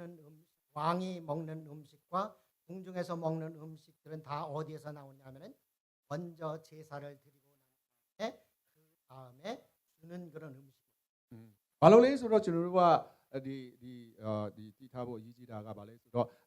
ဒန်နီယယ်နေပြီးတော့ဘာလို့ဒီအစားစုံမစားတာလဲဆိုတော့အဲ့ဒီအစားတွေကိုအရင်ဆုံးနတ်ကိုအရင်ပူယော်ရတယ်ပူယော်ပြီးတော့မှလာတာဖြစ်တာကိုသူကအကောင်းကောင်းနားလေတာဖြစ်တဲ့အတွက်နတ်ကိုပူယော်ပြီးသားအစားစုံငါမစားဘူးအဲ့ဒါကြောင့်ငါဝိနေမနစ်ညိုးစေဖို့ဆိုပြီးပြီးချေတာ 같았으면 어떻게 했다고요? ကျွန်တော်ဘယ်လိုလုပ်မယ်လို့ပြောလိုက်လဲခုန 아이고 어디에 바쳤던 뭐 상관이 있냐 그냥 맛있다 그냥 더 줘라 이랬을 것 같아요. ကျွန်တော်သားဆိုရင်ဘာဆိုင်လဲပေါ့နော်ဒီလောက်ကောင်းတဲ့အစားအစာဆိုပြီးတော့ကျွန်တော်ကောင်းလိုက်တာဆိုပြီးတော့စားပလိုက်မယ်နဲ့တူတယ် 근데 다니엘과 그 세 친구들은 이 음식을 먹지 않는데 왜 음식을 먹지 않았냐면은 먼저 우상 숭배 바쳤던 그런 음식을하여 영이 더럽히지 않겠나이다. ဒါနဲ့ကျွန်တော်ဒန်နီယယ်ကိုတူးတဲ့အခါမှာဒန်နီယယ်ရဲ့သူ့ရဲ့တငယ်ချင်းတွေကနေပြီးတော့မှဒီနတ်အိုပူဇော်တဲ့အစာဆိုငါတို့ပြီးတော့မှအဲ့လိုပဲဘုရားအတွက်တူတော့တယ်ရွေးချယ်တာဖြစ် 이런 다니엘의 그런 영적인 상태를 뭐라고 얘기했다고요? ကျွန်တော်တို့ဝိညာဉ်ဒီမှာဝိဒန်နီယယ်ရဲ့ဝိညာဉ်ရေးရာအခြေအနေကိုကျွန်တော်ပါ Excellent spirit. excellent spirit 정말 탁월한 영이었던 것을 보세요. ဒါမှမုံမြင့်တဲ့ဝိညာဉ်ပိုင်ရှင်လို့ကျွန်တော်တို့ 그래서 다니엘은 그런 결단을 하고 결심을 했던 것을 보세요. အဲ့ဒါကြောင့်ကျွန်တော်တို့ဒန်နီယယ်နေပြီးတော့မှဒီလိုမျိုးသုံးဖက်စစ်ချတယ်ဆိုတာ 그리고 나서 우리 6장에 보면은 다니엘서 6장 10절을 보면은 ဒါမှကျွန်တော်တို့ဒန်နီယယ်6:30ကို 10절 6:30မှာအမင်းတော်ထုတ်၍တစိတ်ခတ်ကြောင်းကိုဒန်ယေလသည်ကြားသိတော်လဲမိမိအိမ်တို့သွား၍ယေရုရှလင်မြို့တို့မျက်နှာပြုရာအထက်ခန်းပရင်ပေါက်ဖွင့်လှစ်ပြီးအထက်ပြုလက်ရှိတဲ့အတိုင်းတနေ့3ချိန်ဒူးထောက်လက်ဖျားသခင်ကိုဆုတောင်း၍ဂုံကျေးဇူးတော်ကိုချီးမွမ်းလေ이 네. 그러면서 다니엘이 여기서 정말 여기서 뭐라고 그러냐면은 이 어떤 신에게도 절하면서 기도를 한다면은 그 다음에는 사자굴에 죽게 될 것이고 죽음을 면치 못하리라고 왕이 그렇게 명령을 했음에도 불구하고 다니엘은 지금 뭐 하고 있어요? တကယ်ရဲ့တက်တော်ကျွန်တော်တို့ကြည့်တဲ့အခါမှာ तू ကနေပြီးတော့မှဒီသူတို့ရုပ်တုမကိုးကွယ်ဘူးเนาะအဲ့လိုမျိုးလုပ်တယ်ဆိုရင်ရှင်သိတွင်းတဲ့ထဲမယ်ဆိုပြီးတော့မှအမိန့်ပေးနေတဲ့ကြားမှာပင်ဒန်နီယယ်ကဘာလုပ်တယ်ဆိုတာကျွန်တော်အခန်း60မှာတွေ့ရတာဖြစ်တယ် 창문을 열고 그 전에 하던 대로 하루에 3번씩 꼭 기도했다는 거예요. ဒန်နီယယ်နေပြီးတော့မှ तू အိမ်ကိုသွားပြီးတော့မှ तू လှုပ်တဲ့အခါတိုင်းလှုပ်တဲ့တိုင်းပဲဗရင်ပုတ်ဖုံးပြီးတော့မှတစ်3ချိန်မပြတ်ဆုတောင်းတယ်ဆိုတာ 여러분 같으면 왕이 하지 말라고 그러면 여러분 같으면 어떻게 하겠어요? အဲ့ဒါမိတ်ဆွေများအနေနဲ့တကယ်လို့များဘယင်ကနေပြီးဒီလိုမျိုးမလုပ်ရဘူးလို့ပြောတယ်ဆိုမိတ်ဆွေဘယ်လိုလုပ်မလဲ 어떻게 할 거예요? ဘယ်လိုလုပ်မှာလဲ 기도는 해야 되겠고 ဆုလေတောင်းကဒါမဲ့လည်းဘယ်လိုလုပ်မလဲ 왕은 하지 말라고 그랬으니까 안 해야 될 것 같고 ဆုတော့တောင်းရလိမ့်မယ်ဒါမဲ့လည်းဘယင်ကမတောင်းရဘူးဆိုတော့လေတောင်းဖို့လည်းခက် 문 다 닫아놓고 몰래 살짝 그냥 엎드려서 할 거예요? မိတ်ဆွေများအနေနဲ့ဘယ်လိုလုပ်မလဲပရင်ပေါက်ပေးပြီးတော့အမှဘယင်ကလည်းမမြင်အောင်ဆိုပြီးတော့မှတိတ်တိတ်လေးဆုတောင်းမလား 정말 성경에서 이야기하듯이 원래 다 열어놓고 불태면 봐라 하면서 다 그렇게 하던 대로 했던 다니엘이었던 거죠. ဒန်နီယယ်နေပြီးတော့မှဒီလိုမျိုးဒီပိတ်ပင်သားချင်းသားစီချင်းခံတော်လဲသူကပြုတ်မူခဲ့တဲ့ဒိုင်းပဲပြုတ်တဲ့ဒိုင်းပဲပေါ့နော်ပရင်ပေါက်ဖုံးပြီးတော့ 그래서 다니엘과 그 모든 나중에 결국에 어떻게 돼요? ဒါဆိုရင်ကျွန်တော်ဒီကျမ်းစာမှာသိရမှာနော်အဲ့လိုမျိုးဆုံးဖြတ်လိုက်တဲ့အခါမှာဒန်နီယယ်နဲ့သူတကယ်3ယောက်နောက်ဆုံးမှာဘယ်လိုဖြစ် 사자굴에 던져져. အမှဒီချင်းတိတ်တွင်းထဲကိုပစ်ချင်းခံရတယ် 사자굴에 던져졌더니 어떤 현상이 나타나요? အဲ့လိုမျိုးဘယ်လိုဖြစ်လာလဲ 사자굴에 들어갔더니 오히려 더 사자가 웰컴 하면서 반갑게 맞아줘요. အမှလှုပ်ချလိုက်တဲ့အခါမှာဘယင်ကတော့ဘယင်နဲ့ချတဲ့ဘယင်နဲ့ဖွဲ့ရတော့သူတို့တပ်ပေးဖို့ကြံစီတာတော့လေဒီတရားကြတော့ welcome ဆိုပြီးတော့မှအဖော်ပြုတယ် 그러면서 사자하고 같이 잠까지 잔 것 같아요. ပြီးတော့မှလည်းအဲ့ဒီချင်းတိတ်တွင်းထဲမှာပဲဖွဲ့ပြီးတော့မှနာယူရ 나중에 보니까 왕이 어떻게 해요? နောက်ဆုံးမှာဘယင်ကနေပြီးတော့မှတွားချိတယ် 밤이 지난 후에 아침이 돼서 그 사자굴로 갑니다. ဒါနဲ့ဘယင်ကနေပြီးတော့မှလည်းညအကုန်ပြီးတဲ့စောစောတွားရောက်ပြီးတော့မှတွားချိတယ် 내가 믿는 하나님이 너를 살렸느냐 하면서 불러요. ဘယင်ကနေပြီးတော့မှဒီပုဂ္ဂိုလ်ရဲ့အရာဘယင်ကတော့ချိတယ်ဒါမဲ့ तू ကနေကယ်လို့မှမရတဲ့ချိန်ဒီမှာတဲ့အခါမှာမင်းယုံကြည်ကိုယ်ကိုယ်တဲ့ဘုရားမင်းကိုကယ်ပါသလားဆိုပြီးတော့မှတွားချိလိုက် 그래서 다니엘은 거기서 다니엘과 그 모든 친구들이 다 살아있는 것을 보죠. အဲ့ဒါလိုနဲ့ချိလိုက်တဲ့အခါမှာဘုရားရှင်ကသူတို့ကိုကယ်တယ်ဆိုတာဒန်နီယယ်နဲ့သူ့ရဲ့တငယ်ချင်း3ယောက်ကအသက်ရှင်လက်ရှိတယ်ဆိုတော့ 그래서 왕이 다니엘과 그 세 친구들 다 구한 후에 왕이 어떻게 합니까? ဒါနဲ့အဲ့လိုပြီးတော့မှဒန်နီယယ်နဲ့တငယ်ချင်းကနေပြီးတော့ထုတ်ပြီးတဲ့အခါမှာဘယင်ကဗာမိန်ချလဲ 다니엘을 그 사자굴에 집어넣도록 주장했던 그 모든 사람들을 다 오히려 더 그 사람들을 다 사자굴로 집어넣어요. ဒါနဲ့အဲ့လိုမျိုးဘုရားကနမိတ်လေးခဏပြုတဲ့ຢာကိုဘယင်တွေ့တယ် ထုတ်ပြီးတော့မှအဲ့ဒီဒီဒန်နီယယ်နဲ့တငယ်ချင်းတွေကိုအဲ့မှာချင်းတိတ်တွင်းတွေထည့်ဖို့အလို့ငါကြံစီတဲ့လူအရာကိုစုပြီးတော့မှချင်းတိတ်တွင်းထည့်တယ် 예, 그 사람만 집어넣어요? အဲ့ဒါတယောက်တည်းပဲထည့်လား 아니요, 가족까지도 다 집어넣어.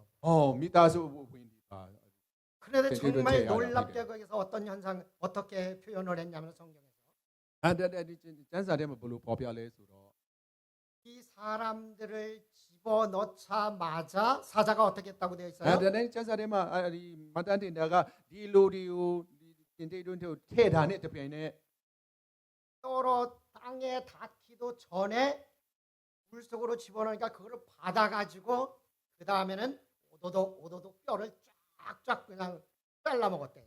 အဲ့ဒီလူတွေကမီမထိပြီပေါ့နော်အမီမထိမီမှာအဲ့ဒီလက်ပြင်မှာပဲချင်းတိတ်တွေကနေပြီးကိုက်စားပြီးတော့မှအဲ့လိုမျိုးတပ်ပိတ်တယ်တော့အသားတွေစားရဆိုတော့ 한국에서 예를 들어서 이런 현상, 이런 것들이 영화에 나오면은 이런 장면이 나오면 어떻게 하는 줄 아세요? ကိုရီးယားမှာဒီလိုမျိုးရုပ်ရှင်နဲ့ဒီရမယ်ဆိုရင်ကိုရီးယားလိုမျိုးတော့ဘယ်လိုပြော 지금은 안 그래요. ဒီလိုမျိုးအခုကလိုမျိုးမရှိ 근데 이런 막 신나는 장면이 나오면은 옛날에는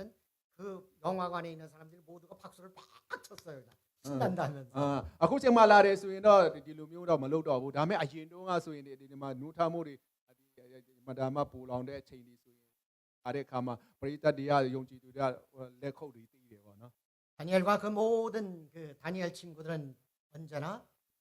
정말 결단하면서 결심을 했던 것을 보죠. ဒီလိုမျိုးဖြစ်တဲ့အချိန်ပြတဲ့အရာကိုကျွန်တော်ကြည့်တဲ့အခါမှာဘုရားရှင်အတွက်သူတို့ကနေပြီးတော့မှဆုံးဖြတ်ချက်ခိုင်ခိုင်မာမာ 하나님만 ဆုံးပြီးတော့ 따르겠다. ဘုရားကိုပဲနောက်လိုက်မယ် 그리고 나서 주님의 말씀에 따라서 기도하는 것을 ဘုရားရဲ့နှုတ်ကပတ်တော်တိုင်းပဲသက်ရှင်မယ်ဆုတောင်းမယ်ဆိုပြီးတော့ဆုံးဖြတ်တဲ့ 나중에 다니엘이 보니까 9장부터 보면은 거기에서 아주 정말 많은 기도하는 것을 보죠. ပြီးတော့မှကျွန်တော်ကြည့်တဲ့အခါမှာဒီအခန်းအကြီးကိုရောက်လာတဲ့အခါမှာဒန်နီယယ်ကနေပြီးတော့မှနင်းနေကနေပြီးတော့မှတောင်းတဲ့အရာတွေကိုအများကြီးကျွန်တော်တွေ့ရတယ် 다니엘은 말씀도 많이 보았을 뿐만 아니라 기도도 많이 했던 것을 보시죠. ဒန်နီယယ်ပြီးတော့ကျမ်းစာလေးဒီမတမဖတ်တယ်ပြီးတော့မှလည်းဆုတဲ့တော်တောင်းတယ်လို့ 9장부터 보면은 거기서 어떤 기도를 하고 있냐면 중보 기도를 하고 있어요. အဲဒီအခန်းကြီးကိုမှကြည့်တဲ့အခါမှာသူကနေပြီးတော့မှပြည်စုံဆုတောင်းတဲ့တောင်းချင်းမျိုး 이때쯤 되면은 이때쯤 된 것은 바로 바울이 이제 다니엘이 몇 살쯤 됐냐면 벌써 80세쯤 된 것 같아요. ဒီလိုမျိုးကြည့်လာတဲ့အခါမှာဒီအခန်းကြီး6လောက်ရောက်တဲ့အခါမှာဒန်နီယယ်တက်တာက80ကျော်လောက် 그런데 성경을 읽다 보니까 놀라운 일들이 벌어지 ပြီးတော့ကျမ်း 놀라운 စာကို 것을 ဆက် 발견하게 ပြီးတော့ 됐어요. မှဆက်ဖတ်မယ်ဆိုရင်ကျွန်တော်တို့အောပွဲရာအကြောင်းအရာတွေအများကြီးတွေ့ရမှာဖြစ် 거기서 보니까 다니엘이 보니까 무슨 내용이 있냐면은 အဲ့မှာကြည့်မယ်ဆိုရင်ဘာကိုတွေ့ရလဲဆိုတော့ 이 2절 한번 읽어보도록 အခ 하시죠. န်းဒီကိုအခန်းငယ်2ကိုဖတ်မယ်ဆိုရင်သာဝရဘုရား၏ဗျာဒိတ်တော်ကိုပရောဖက်ယေရမိခံဖို့ဒီဖြစ်၍ခါလာတဲ့နိုင်ငံကိုအစိုးရသောဒီဒီအမျိုးအာဆူရတာကာရီနန်ဆန်ပထမနေ့တွင်ဒံယေလသည်ထိုနှစ်ပေါင်းအခရီးအတွက်ကိုကျမ်းစာအားဖြင့်သိရသောကြောင့်အစာကိုရှောင်လက်လျှော်တည်သောအဝတ်ကိုဝတ်လက် 정말 바울이 아니 다니엘이 이 말씀을 보면서 또 깜짝 놀랐어요. အဲ့လိုကြည့်တဲ့အခါမှာဒန်နီယယ်နေပြီးတော့အမတာမဟောဒီနိုးပြောနေဘာမှအောမိတဲ့ຢာကိုကျွန်တော်တွေ့ရတာဖြစ်တယ် 아 이제는 이스라엘 사람들이 이렇게 우리가 와서 바벨론 포로에 잡혀가지고 그리고 나라가 망해서 이렇게 고생을 하고 있는데 와 그것이 70년 후에 회복될 것이라는 하나님의 말씀을 발견한 것을 보시죠. ပြီးတော့မှအဲ့ဒီမှာတွေ့တဲ့အခါမှာဒန်နီယယ်နေပြီးတော့ဘယ်လိုမျိုးရရှင်ဒီစကားပြောခြင်းရတဲ့အခါမှာရတယ်လေဆိုတော့ဣသရေလလူမျိုးတွေကဒီလိုမျိုးကြုံအဖြစ်ဖန်ခံပြီးတော့မှအနည်း90ပြီးတဲ့အခါမှာဘုရားကသူတို့ကိုကယ်တင်မယ်ပြန်လဲပြီးတော့မှသူတို့နိုင်ငံပြန်ပို့မယ်ဆိုတဲ့မဒါမှဝမ်းမြောက်စေရတဲ့တရင်ကိုသူကြားရတာဖြစ်တယ် 그래서 바울이 다니엘이 잘 생각해 보니까 야, 이제는 70년이라 한다면은 2년 내지 3년만 2, 3년만 있으면은 와 이거 우리 모두가 다 예루살렘으로 다시 돌아가겠구나 하는 확신을 갖게 돼요. အဲ့တော့မျိုးဘုရားရှင်ပေါ်ပြခြင်းတွေ့တဲ့အခါမှာနှစ်နှစ်သုံးနှစ်လောက်ဆိုရင်ငါတို့ပြန်လဲပြီးတော့ဂျေရုဆလင်ကိုပြန်ရမှာပါလားဆိုပြီးတော့မှဒါမှဝမ်းမြောက်စေရတဲ့ရင်ကိုသူကြားရရတယ် 그러면 우리들 같으면 어떤 생각이 들어요? အဲ့လိုမျိုးကျွန်တော်သိရမယ်ဆိုရင်ကျွန်တော်ဘာလုပ်မလဲ 와 하나님 감사합니다. Praise the Lord 해가면서 그냥 이제는 야, 조금만 있으면 우리가 이제 예루살렘에 가서 그렇게도 그리워했던 고향을 만날 수 있겠구나. ကျွန်တော်တို့အနေနဲ့ဆိုရင်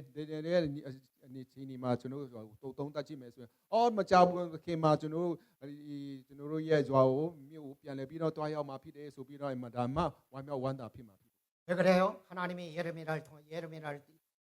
통해서 70년 만에 이제는 모든 것들을 회복시켜 주시라는 그런 말씀을 보았기 때문이죠. ဘာလို့သူတို့ကလည်းဒါမှဝမ်းမြောက်ဝမ်းသာရှိလဲဆိုတော့ယေရမိယဒီ prophet အနေပြီးတော့မှသူတို့အနေပြီးတော့ဘုရားကကဲတယ်အရာကိုသူတို့ကြားရလို့ဖြစ်တယ် 그래서 이제는 신난다 해가면서 정말 기뻐했을 텐데 အဲ့ဒီချိန်မှာဒါမှဝမ်းမြောက်ဝမ်းသာရှိရမယ်ဖြစ်တော့လေ 다니엘은 달라. ဒန်နီယယ်ကနည်းနည်းထိုးချတယ် 절 한번 볼까요? အခန်းငယ်3ကိုကြည့်မယ်ဆိုရင် 장 3절. 9:3နော်အစာကိုရှောင်လက်ရှောတိအဝတ်ကိုဝက်လက်ပြာနဲ့လူလက်အစင်ဘရင်သခင်ထံတော်တို့ချင်းကပ်၍စုတောင်းပဋ္ဌာနာပြု၏ 아멘. အာမင် 거기서 뭐 하고 있냐면은 ဘာလုပ်လဲဆိုတော့ကျွန်တော်တွေ့ရတယ်ဒန်နီယယ်ကဘာလုပ်လဲ 거기서 보니까 정말 다니엘이 거기에서 금식하면서 베옷을 입고 재를 뒤집어 쓰면서 하나님께 기도하고 있다. အမှဒန်နီယယ်ပြီးတော့မလာမဝိုင်းမဝန်းတာရှိရမယ့်အနေနဲ့အချိန်မှာသူကထူးခြားမှုတကူကဘာလဲဆိုတော့အစာရှောင်ရှုတောင်းတယ်ပြီးတော့ရှော်ဒီအဝတ်ကိုဝတ်တယ်ဆိုတဲ့အရာကသူကဘာမှမဟုတ်တဲ့အကြောင်းဘုရားကသာဘုရားဖြစ်တဲ့အကြောင်းသူကနှိမ့်ချတဲ့အနေနဲ့ရှော်ဒီအဝတ်ဝတ်ပြီးတော့ဘုရားမျက်နှာရှာတာ 왜 이런 기도를 하고 있을까요? ဘာကြောင့်ဒန်နီယယ်ကနေပြီးတော့ဒီလိုဆုတောင်း 이 모든 것들이 조상들로부터 정말 이런 조상들에 의해서 이렇게 죄지은 이 모든 것들 때문에 우리가 이런 하는 어려움을 겪고 있었구나. ပြီးတော့မှဒီလိုမျိုးလုပ်ရတဲ့အရာတွေကိုသူကဘယ်လိုမျိုးပြလဲဆိုတဲ့အခါမှာဒီလိုအခက်အခဲမျိုးတွေကသူတို့ရဲ့ CEO ပေါ့နော်သူရဲ့ဖိုးဖွားတွေရဲ့မယုံကြည်ခြင်းဖရားကိုသစ္စာမရှိခြင်းကနေပြီးတော့မှဖရားရဲ့ပြခြင်းခံနေဆိုတာကိုသူကတတိပြုတ်မိတာဖြစ်တယ် 그러면 우리 같으면 어떻게 하느냐면 아이고 왜 이렇게 우리 조상들 그 못난 짓을 해가지고 우리를 이렇게 고생을 시킬까 그렇게 하겠지만은 ကျွန်တော်တို့မျိုးဆိုရင်တခါလေပေါ့နော်ဘာကြောင့်ဒီလိုမျိုးအဖိုးဖွားတဲ့ဒီလိုမျိုးဖရားကိုပြမခဲ့တာလဲဆိုပြီးတော့အပြစ်တင်ကောင်းတင်လိမ့်မယ် 이런 여기에서 모든 조상들의 죄까지도 무엇이라고 생각하느냐 내가 정말 잘못한 죄, 저 모든 죄들도 바로 내 죄와 똑같구나 그러면서 회개하는 것을 အဲ့လိုမျိုးဒန်နီယယ်ကနေပြီးတော့ဘာလို့ဒီလိုမျိုးဆူတောင်းတာလဲဆိုတော့သူတို့ဘိုးဘွားတွေကနေပြုမိတဲ့အရာတွေတောင်မှသူပြုခဲ့မိတဲ့အပြစ်လိုပဲသူကခံယူတော့မှသူတမျိုးသားလုံးကိုသူဆူတောင်းခြင်း 그래서 이 9장에서 보면은 여기에서 다니엘이 이야기하고 있는 것을 보면 모든 것이 다 우리의 죄라고 표현하고 있어요. ဒီတော့ကျွန်တော်အခန်းကြီးကိုကြည့်တဲ့အခါကတိုင်းမှာသူကနေပြီးတော့မှသူတို့ရဲ့အပြစ်လို့မပြောဘဲနဲ့ဒါတွေအားလုံးကကျွန်တော်တို့ရဲ့အပြစ်ဆိုပြီးတော့မှသူကနေပြီးတော့မှခံယူတာဖြစ် 그 모든 조상들이 죄였던 그 모든 것들도 바로 우리의 죄, 내 죄구나 하면서 거기에서 중보기도 하고 있는 것을 ပြီးတော့မှကြည့်တဲ့အခါကတိုင်းမှာဒီလိုဘိုးဘွားတွေရဲ့အပြစ်တခုတည်းမဟုတ်ဘဲနဲ့ကျွန်တော်တို့ရဲ့အားလုံးရဲ့အပြစ်ဖြစ်တယ်ဆိုပြီးတော့မှဖရားကိုတောင်းပန်တာဖရားမျက်နှာရှာတာ 그러면 정말 다니엘은 놀라운 그런 우리와는 다른 그런 삶을 살아가고 있던 것을 볼 수 있습니다. အဲ့လိုမျိုးကြည့်တဲ့အခါမှာကျွန်တော်တို့ရဲ့အသက်တာနဲ့လုံးဝထိုးခြားတဲ့အသက်တာတွေကနေပြီးပိုက်စားရတာ 그런데 우리가 다니엘을 통해서 더 이제 우리가 생각해보고 묵상하고자 보는 것은 ပြီးတော့မှနောက်ထပ်ဒီနေ့အသက်တာကနေပြီးတော့ကျွန်တော်တို့ဆင်ခြင်သူ့ယူဖို့မဲ့အရာက 다니엘서 1장에 보면은 다니엘이 바벨론의 포로로 잡혀갔어요. ကျွန်တော်ခန်းငယ်6မှာခုနပြောတဲ့အတိုင်းပဲသူကအသက်ငယ်ငယ်ရွယ်ရွယ်မှာကျွန်အဖြစ်အဖမ်းခံရတယ်ပေါ်ဆောင်ခြင်းခံရတယ် 그때가 언제냐면은 이 남유다 왕국이 완전히 망할 때가 아니라 망하기 한 8년 전쯤이라는 것입니다. ပြီးတော့မှဒီနေရာနေပြီးတော့အဲ့လိုမျိုးခေါ်ဆောင်ခြင်းခံတဲ့အခါမှာဒီတောင်ဘက်ယူဒနိုင်ငံမပြိုခွဲခင်စစ်နှစ်အကျိုးမှာခေါ်ခံရတာဖြစ်တယ် 그러면 정말 이렇게 다니엘과 같은 엑셀런트 스피릿을 가지고 그리고 이 친구들과 함께 하나님을 섬겼었는데 왜 다른 사람보다 오히려 더 8년 전에 하나님은 저들에게 포로로 잡혀가게 하셨을까? ပြီးတော့မှကျွန်တော်ဒီမှာဆင်ခြင်နှလုံးသွင်းဖို့ကဘာလဲဆိုတော့အဲ့ဒီအချိန်မှာအမှဒီတောင်ယူဒဘက်နိုင်ငံမကွဲခင်အဲ့ဒီအချိန်မှာကောင်းနေတဲ့ချိန်မှာပဲမှာဘုရားရှင်နေပြီးတော့မှသူ့ရဲ့တငယ်ချင်းတွေအဲ့လိုမျိုးဂျွန်အဖြစ် ဘာလို့ CEO ဆိုတာခေါ်ဆောင်ခြင်းပြုတ်တာလဲခေါ်တာလဲဆိုတာကိုကျွန်တော်စဉ်းစားရှိနေ 여러분 그때 바벨론이 어떤 나라였어요? အဲ့ဒီချိန်မှာဘာဘီလုံကဘယ်လိုနိုင်ငံမျိုးလဲ 지금은 미국이 가장 큰 나라이지만 အခုချိန်မှာအမေရိကဆိုရင်တကယ်နိုင်ငံကြီးဖြစ်တဲ့တိုင်းပဲ 그 당시에 전체적으로 전 세계에서 가장 제일 큰 나라는 바벨론이었어요. အဲ့ဒီချိန်မှာဆိုရင်ကျွန်တော်အဲ့ဒီခေတ်တုန်းကဘာဘီလုံကကမ္ဘာပေါ်မှာကြီးဆုံးနိုင်ငံဖြစ်တယ် 그래서 정말 하나님도 이방 땅에까지도 그 모든 것들을 다 그 하나님이 창조하시고 다 주관하시며 하나님이 직접적으로 어떤 일을 하시는지 그 일들을 하시는 것을 그 이방 땅에도 보여주기 위하여 그 하나님의 영광을 선포하기 위하여 먼저 그렇게 적격하게 놓아두었던 것을 ကျွန်တော်ရဲ့တကယ်ချင်းတို့ရဲ့တက်တော်ရှိတဲ့အခါမှာဒီနှစ်နိုင်ငံမှာပြိုဝဲမှာလို့ခေါ်ခံတဲ့အရာတွေကိုကြည့်တဲ့အခါမှာတခြားတိုက်တပါပြီးမှလည်းဖခင်ကဘယ်လောက်ထိအောင်သူတို့ကိုကိုယ်ကာမစားပြီးတယ်ကောင်းချီးပြီးတယ်ပြီးတော့မှဒီဘက်ဘယ်လိုနိုင်ငံကိုဘယ်လိုမျိုးကြီးမြတ်တယ်ဆိုတာအရင်ဆုံးအတွေ့အကြုံချင်းခံရအောင်သူကနေပြီးတော့ဖခင်ရှင်ကနေပြီးတော့ပို့ဆောင်တယ်ဆိုတာကျွန်တော်တွေ့ရတာဖြစ်တယ် 그래서 정말 하나님을 드러내는 삶을 살았더니 거기에서 그 모든 왕들도 그 다니엘을 통해서 하나님이 누구인지를 알게 된 것을 보죠. ဒီနေ့ပြည်လိုမျိုးဖခင်ကိုတစ္ဆာရှိဆိုတဲ့ဝတ်ပုကူကွယ်တစ္ဆာရှိတဲ့အခါမှာ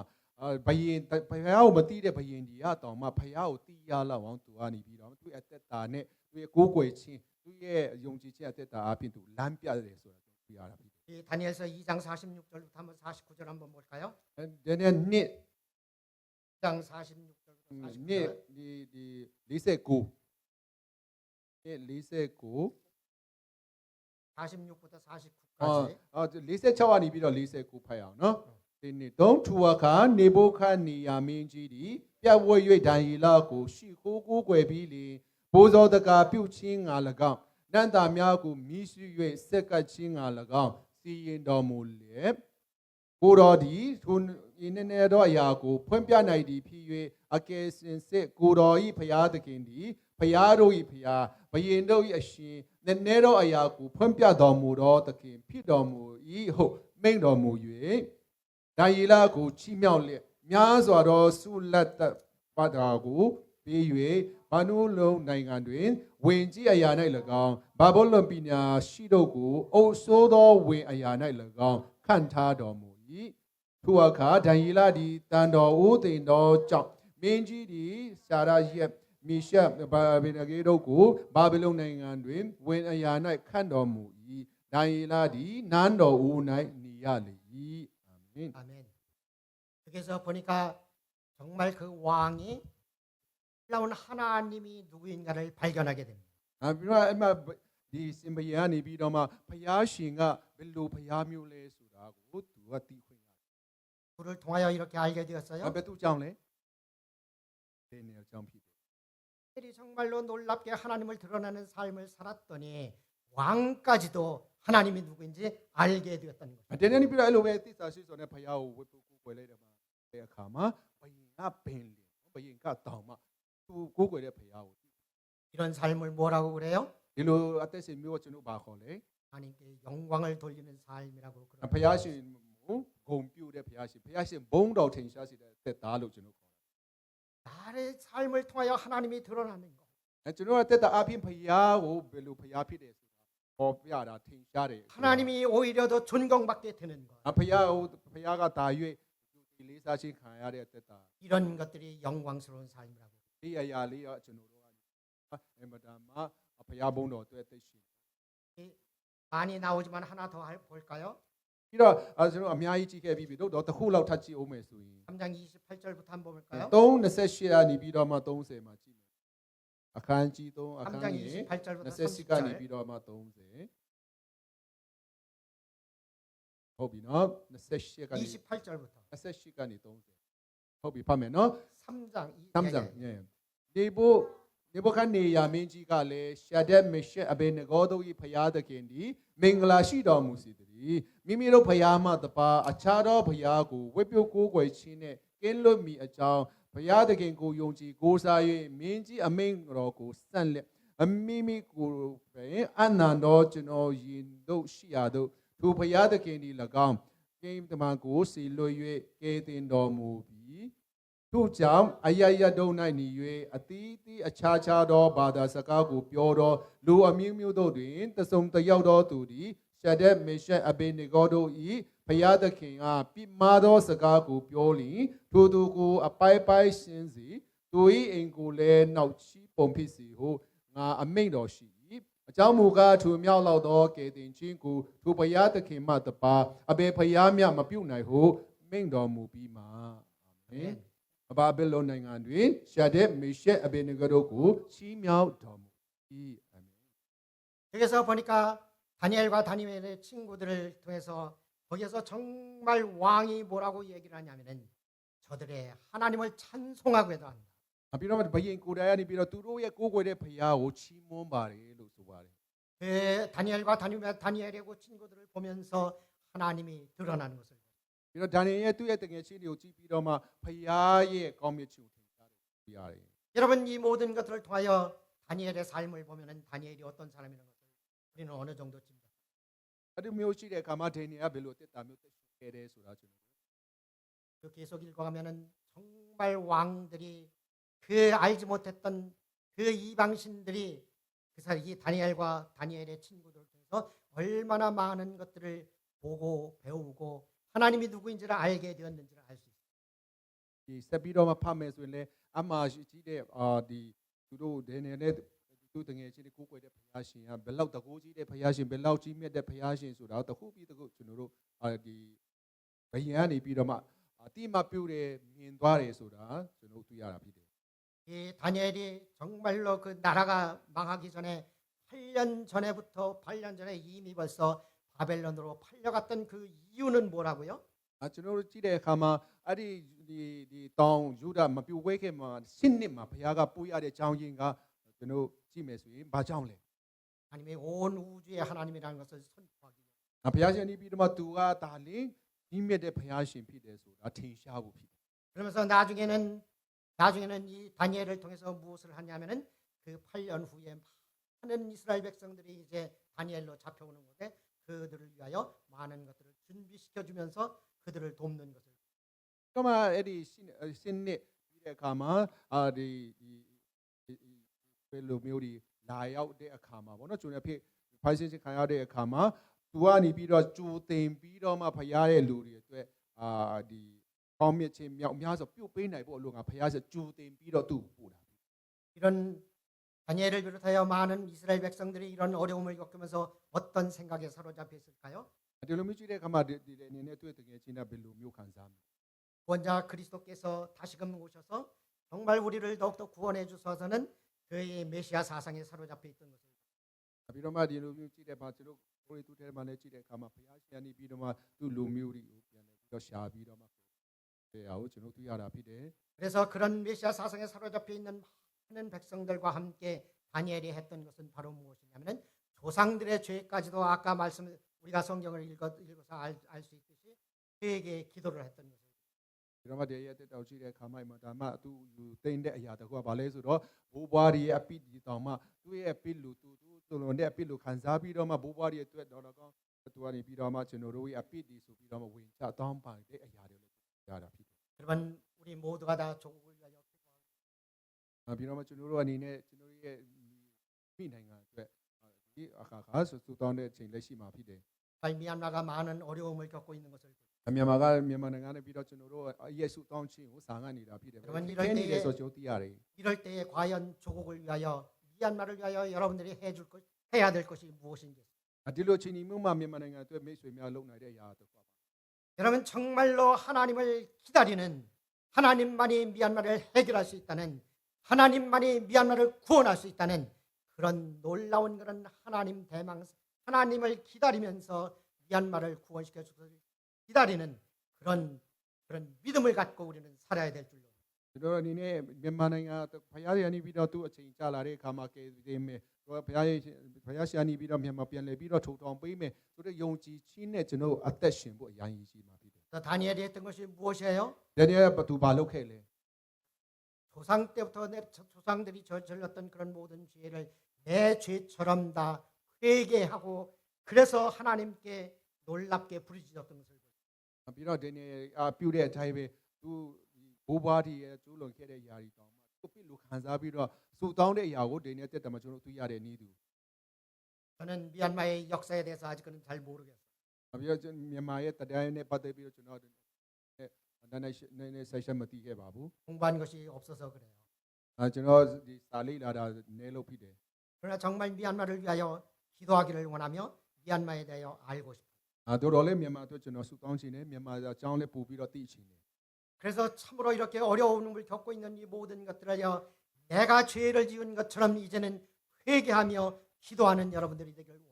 ဒါကြောင့်မိတ်ဆွေအရောက်စီတော့ကျွန်တော်ဖြစ်စေခြင်းနဲ့ဒီနေ့ကဲတော့ပဲဘိုးဘွားတွေကကျူးလွန်ခဲ့တဲ့အရာတွေမြန်မာမှာမားခဲ့တဲ့အရာတွေကိုကိုကျူးလွန်ခဲ့တော့ပြီးကဲလို့ပဲခံစားပြီးတော့မှဝင်ချတောင်းပန်စေခြင်း 다니엘이 이스라엘의 모든 백성들과 나라를 위하여 기도했듯이 여러분 모두가 기도하시기를 원합니다. ဒါနဲ့ပြီးတော့မှသူနိုင်ငံအတွက်သူကနေပြီးတော့မှဒီတကယ်ဝင်ထုတ်ဝင်ပို့လို့ခံစားပြီးတော့မှဝင်သားရှိစွာနဲ့သူကနေပြီးတော့ဆူတောင်းတဲ့အတိုင်းပဲမိတ်ဆွေအရောက်စီတဲ့ကုနိုင်ငံအတွက်ဒီနေ့ကဲတော့ဆူတောင်းစေခြင်း 이 모두의 회개 기도를 통하여 하나님은 바로 미얀마를 다시금 구원시켜 주실 줄로 믿습니다. ကျွန်တော်တို့နောင်တစိမ့်နဲ့နော်ဒီနေ့ပြီးတဲ့ဆူတောင်းခြင်းနဲ့ပြုမယ်ဆိုရင်လည်းဘုရားရှင်နဲ့မြန်မာနိုင်ငံအတွက်နာမည်လေးကပြုပေးနိုင်တယ်ဆိုကျွန်တော်လုံးဝယုံကြည် 여러분 로마 시대 때에 기독교가 313년에 기독교가 인정을 받았어요. ရောမခေတ်တုန်းက313年ဘောတော့373မှာ 기독교를 ဒီ 인정했어요. ရောမနိုင်ငံမှာခရိယန်ဘာသာကိုလက်ခံခဲ့တယ် 그 전까지는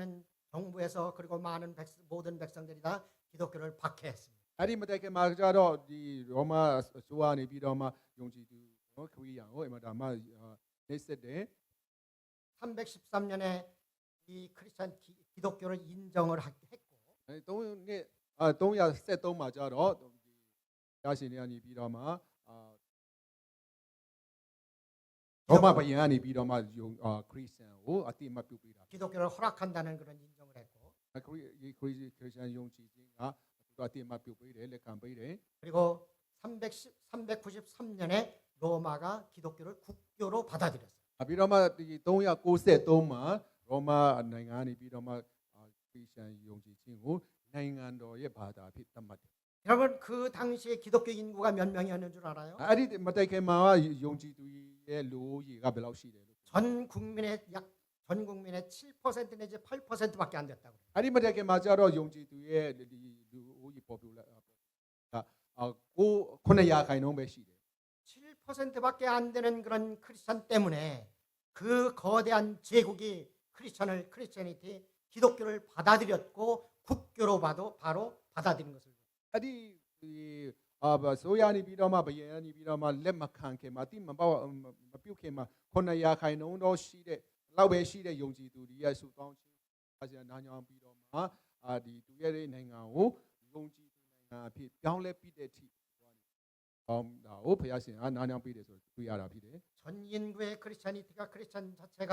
7%밖에 안 되었음에도 불구하고 그렇게 거대한 로마 제국이 바로 정말 무너졌는데 어떻게 해서 그것이 무너지게 되었을까? အဲ့လိုမျိုး900ခိုင်နှုန်းလောက်ပဲရှိတဲ့ယုံကြည်သူရဲ့ယုံကြည်ခြင်းကိုဆူတောင်းခြင်းကိုဘုရားကနေပြီးတော့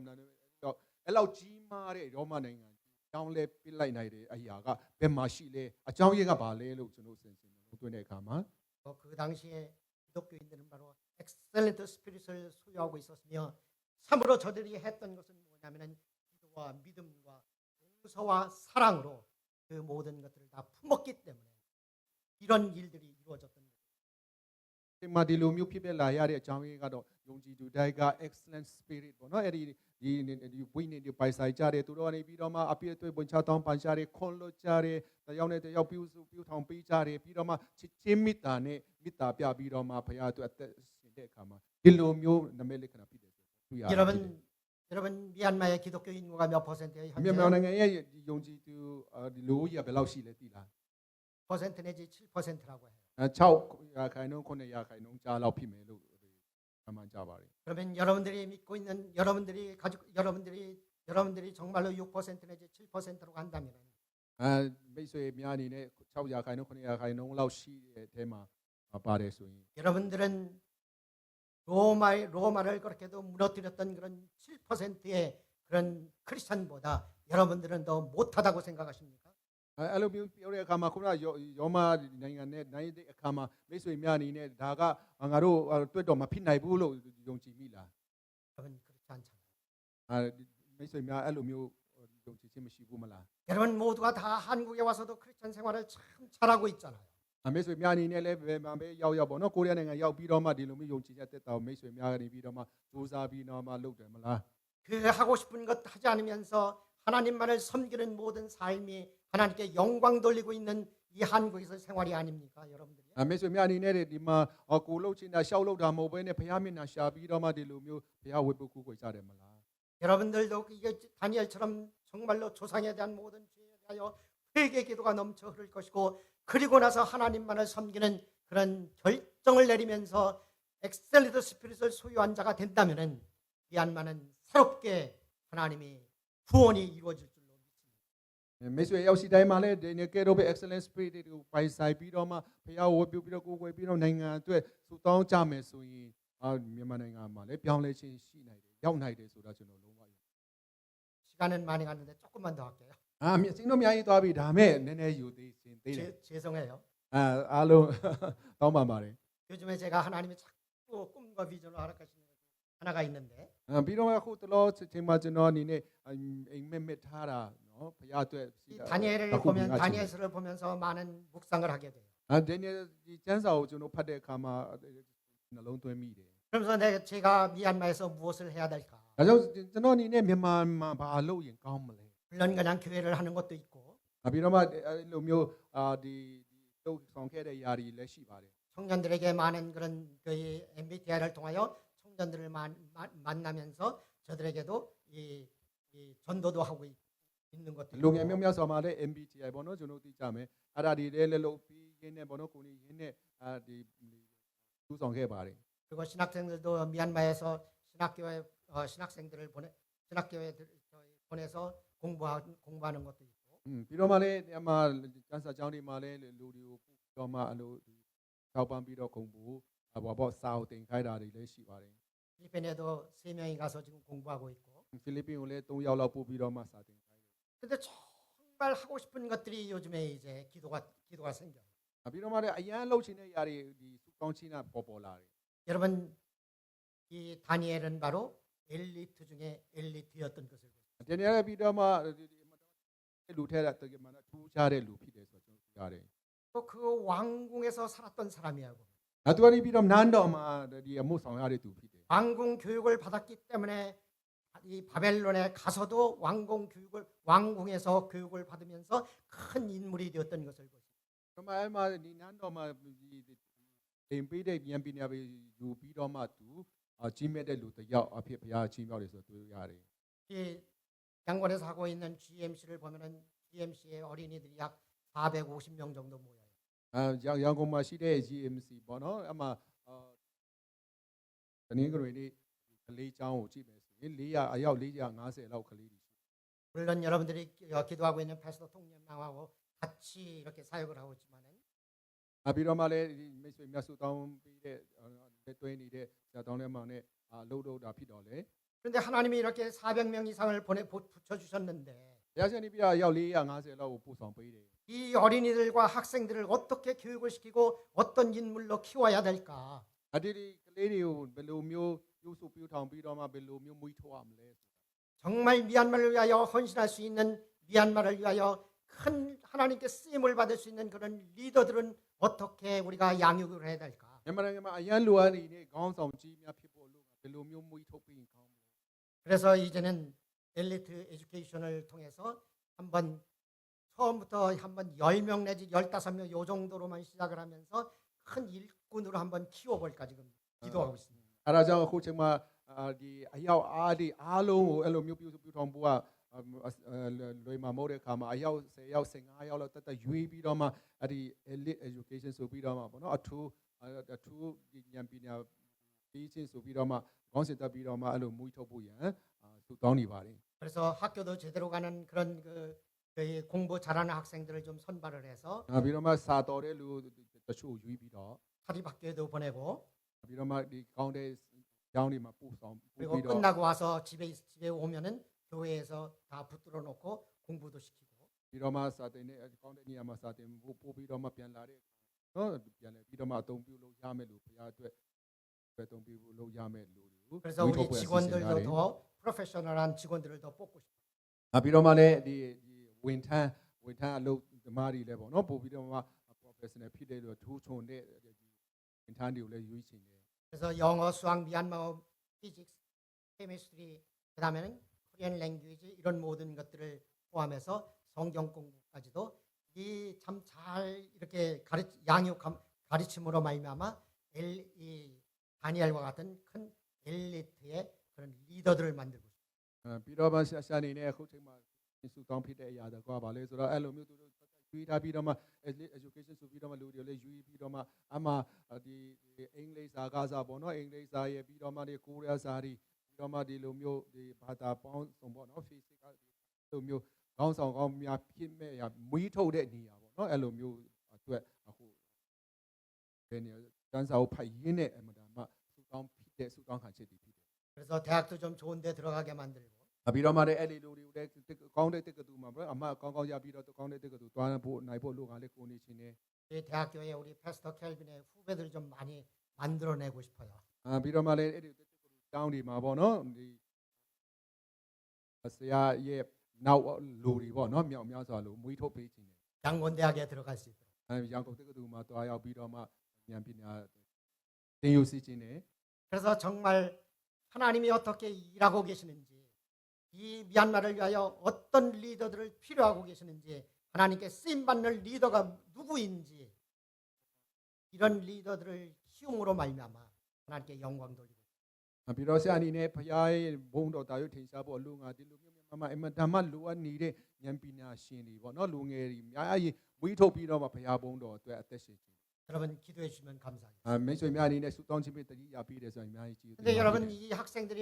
사립학교를 보내는데 돈이 얼마나 들어요? ဒီလိုမျိုးဒီလူငယ်များကိုအဲ့လိုမျိုးကောင်းတဲ့ကျောင်းမှာပို့မယ်ဆိုရင်ဘယ်လောက်ကုန်မလဲသိလား 10만 짜 내지 15만 짜시면 되더라고요. ဒီမြန်မာငွေနဲ့ဆိုရင်ဒီတသိန်းခွဲလောက်ဆိုရင်ပို့လို့ရတယ် 그러면 한국 돈으로 얼마냐면은 3만 원 내지 5만 원이면 돼요. မြန်မာငွေနဲ့ကိုရီးယားငွေနဲ့ဆိုရင်ဒီ3000 5000လောက်ပဲရှိမှာဖြစ်တယ် 그러면 한 끼 먹는데 얼마일까요? အဲဆိုသမင်းတပွဲရဘယ်လောက်ရှိမလဲ 외식하면은 집에서 먹는 건 조금이겠지만은 အဲဆိုတော့အပြင်မှာထွက်စားမယ်ဆိုရင် 각대 친구들하고 가서 한 끼 먹으면 얼마예요 보통? တဲ့အပြင်မှာထွက်စားတယ်ဆိုရင်ဒီတပါတီကဘယ်လောက်ကြလဲ 좋은 거는 3만 원 내지 5만 원이야. ကောင်းတဲ့ຢာဒီဆိုရင်3000 5000လောက်တော့ရှိတယ် 일반적으로 보면 보통 15,000원 정도는 나오잖아요. ပြီးတော့ပုံမှန်အစားအစာတွေမျိုးစားမယ်ဆိုရင်တော့1000ခွဲလောက်ဆိုရင် 여러분들이 စားလို့ရတယ် 두 끼 내지 세 끼만 안 먹고 오히려 더 금식을 하면은 မိတ်ဆွေများအနေနဲ့အဲ့လို1000ခွဲလောက်ရှိတဲ့ຢာပေါ့နော်နှစ်ခါသုံးခါလောက်မစားဘဲနဲ့အစာရှောင်ပြီးတော့မှအလိုပြုတ်မယ်ဆိုရင် 애들도 잘 기를 수 있고 ပြီးတော့မှလူရောက်ကောင်းဝီထုတ်လို့ရ 금식함으로 말미암아 여러분의 영도 아주 맑아지고 ပြီးတော့မှလည်းအဲ့လိုမျိုးအစာရှောင်ဆူတောင်းတယ်ဆိုရင်လည်းမိတ်ဆွေ body ကလည်းဘာနာလည်းကျန်းမာလာမယ် 여러분들이 섬기는 하나님이 너무도 기뻐하실 것이고 ပြီးတော့မှလည်းမိတ်ဆွေကိုယ်ကိုယ်တဲ့ဘုရားကနေမတော်မှဝမ်းသာမှာဖြစ်တယ် 얼마나 좋아요. ဘယ်လောက်ကောင်းမလဲ 아멘. အင်း 그래서 우리 작대 한 달에 3만 원씩 헌금하면 참 좋을 것 같아요. တလားမှာ3000လောက်လူငွေထိန်တိတ်ကောင်းမယ်တင်တယ် 할 거야 안 할 거야? 뭐라고? 기도하겠대요. 수다음에 이 기도하겠다는 말이 아니 기도는 하겠지만은 수다다마 알리면 다니엘은 뜻을 정해서 결정했어 보니까. 나네 비더마 배야 로메서라 송배 비더마 수다네. 여러분들의 그러한 힘으로 인하여 메시아니 일꾼이 자라는 것을 송패 그런 나중에 그런 일꾼들을 통해서 나중에 미얀마가 확실히 변할 것입니다. 비더미야마라는가 가운데라 둥아 보노. 안나이데 배가니 바원. 이 집사람이 저보고 뭐라고 그러는 줄 알아요? 사마니 비서 저너 집에 바벨레. 미얀마에 미쳤네. ကျွန်တော်ကြည့်ပြီးတော့မြန်မာကို crazy ဖြစ်နေတယ်မြန်မာကိုယိုမိုးဖြစ်နေတယ်ဆိုပြီးတော့ဆရာမကျွန်တော်ပြောတယ် 나한테는 해주는 거 없으면서 맨날 왜 딴 사람 딴 애들만 해줘? ငါ့ကိုလည်းမပြုစုဘဲနဲ့သူမြောက်ပဲအမြဲတမ်းပြုစုတယ်ဆိုပြီးတော့ 진짜 저도 미친 것 같아요. ပြီးတော့မှလည်းကျွန်တော်လည်းတော်တော်လေးယိုမိုးဖြစ်နေတယ်လို့ခံစားမိတယ် 하나님께서 놀라운 참으로 엄청난 일들을 하고 ဘုရားရှင်နေပြီးတော့အမှန်တမ်းမမြောက်စရာကောင်းတဲ့ဒီအမှုများပြုတ်မယ်လို့ကျွန်တော်လုံးဝမျှော်လင့်တယ် 이 삶에서 하나님이 어떻게 일하시는지 여러분들이 직접적으로 눈으로 봤으면 좋겠어요. မြန်မာ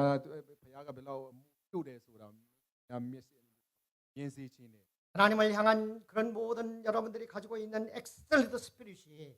놀랍게 주님 안에서 폭발되기를 원합니다. မိတ်ဆွေများအနေနဲ့အမျိုးဒီဒန်နီယာပိုင်ဆိုင်တဲ့ဒီ excellent spirit ကဲတော့ဗောနော်မိတ်ဆွေရောက်စီတိုင်း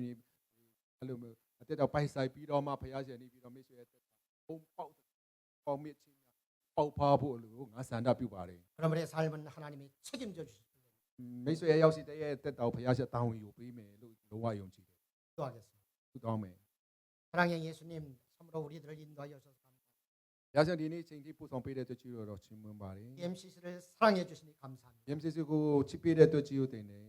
우리가 참으로 하나님을 섬기며 BMCC를 섬기며 참으로 미얀마를 섬기기를 원하오니 우리를 인도하여 주옵소서. ကျွန်တော်တို့ဒီ BMCC မှာဒီလိုမျိုးစုယုံပြီးတော့မှကိုတော့ဝက်ပုကိုကိုတဲ့နေ့သူမြန်မာအတွက်လည်းတခုခုလှုပ်ချင်ပါတယ်ကိုတော့ကိုနေပေးတော်မူပါ 예처럼 하나님이 탁월한 영적 감각이 있는 자가 되고 싶습니다. ဒီနေ့ကတော့ပဲအသက်တော်ပိုင်ဆိုင်ခြင်းပါတယ်ကိုကိုတော့အတွက်ဆုံးဖြတ်စီပါတယ် 하나님의 크게 쓰임 받는 일꾼이 되기를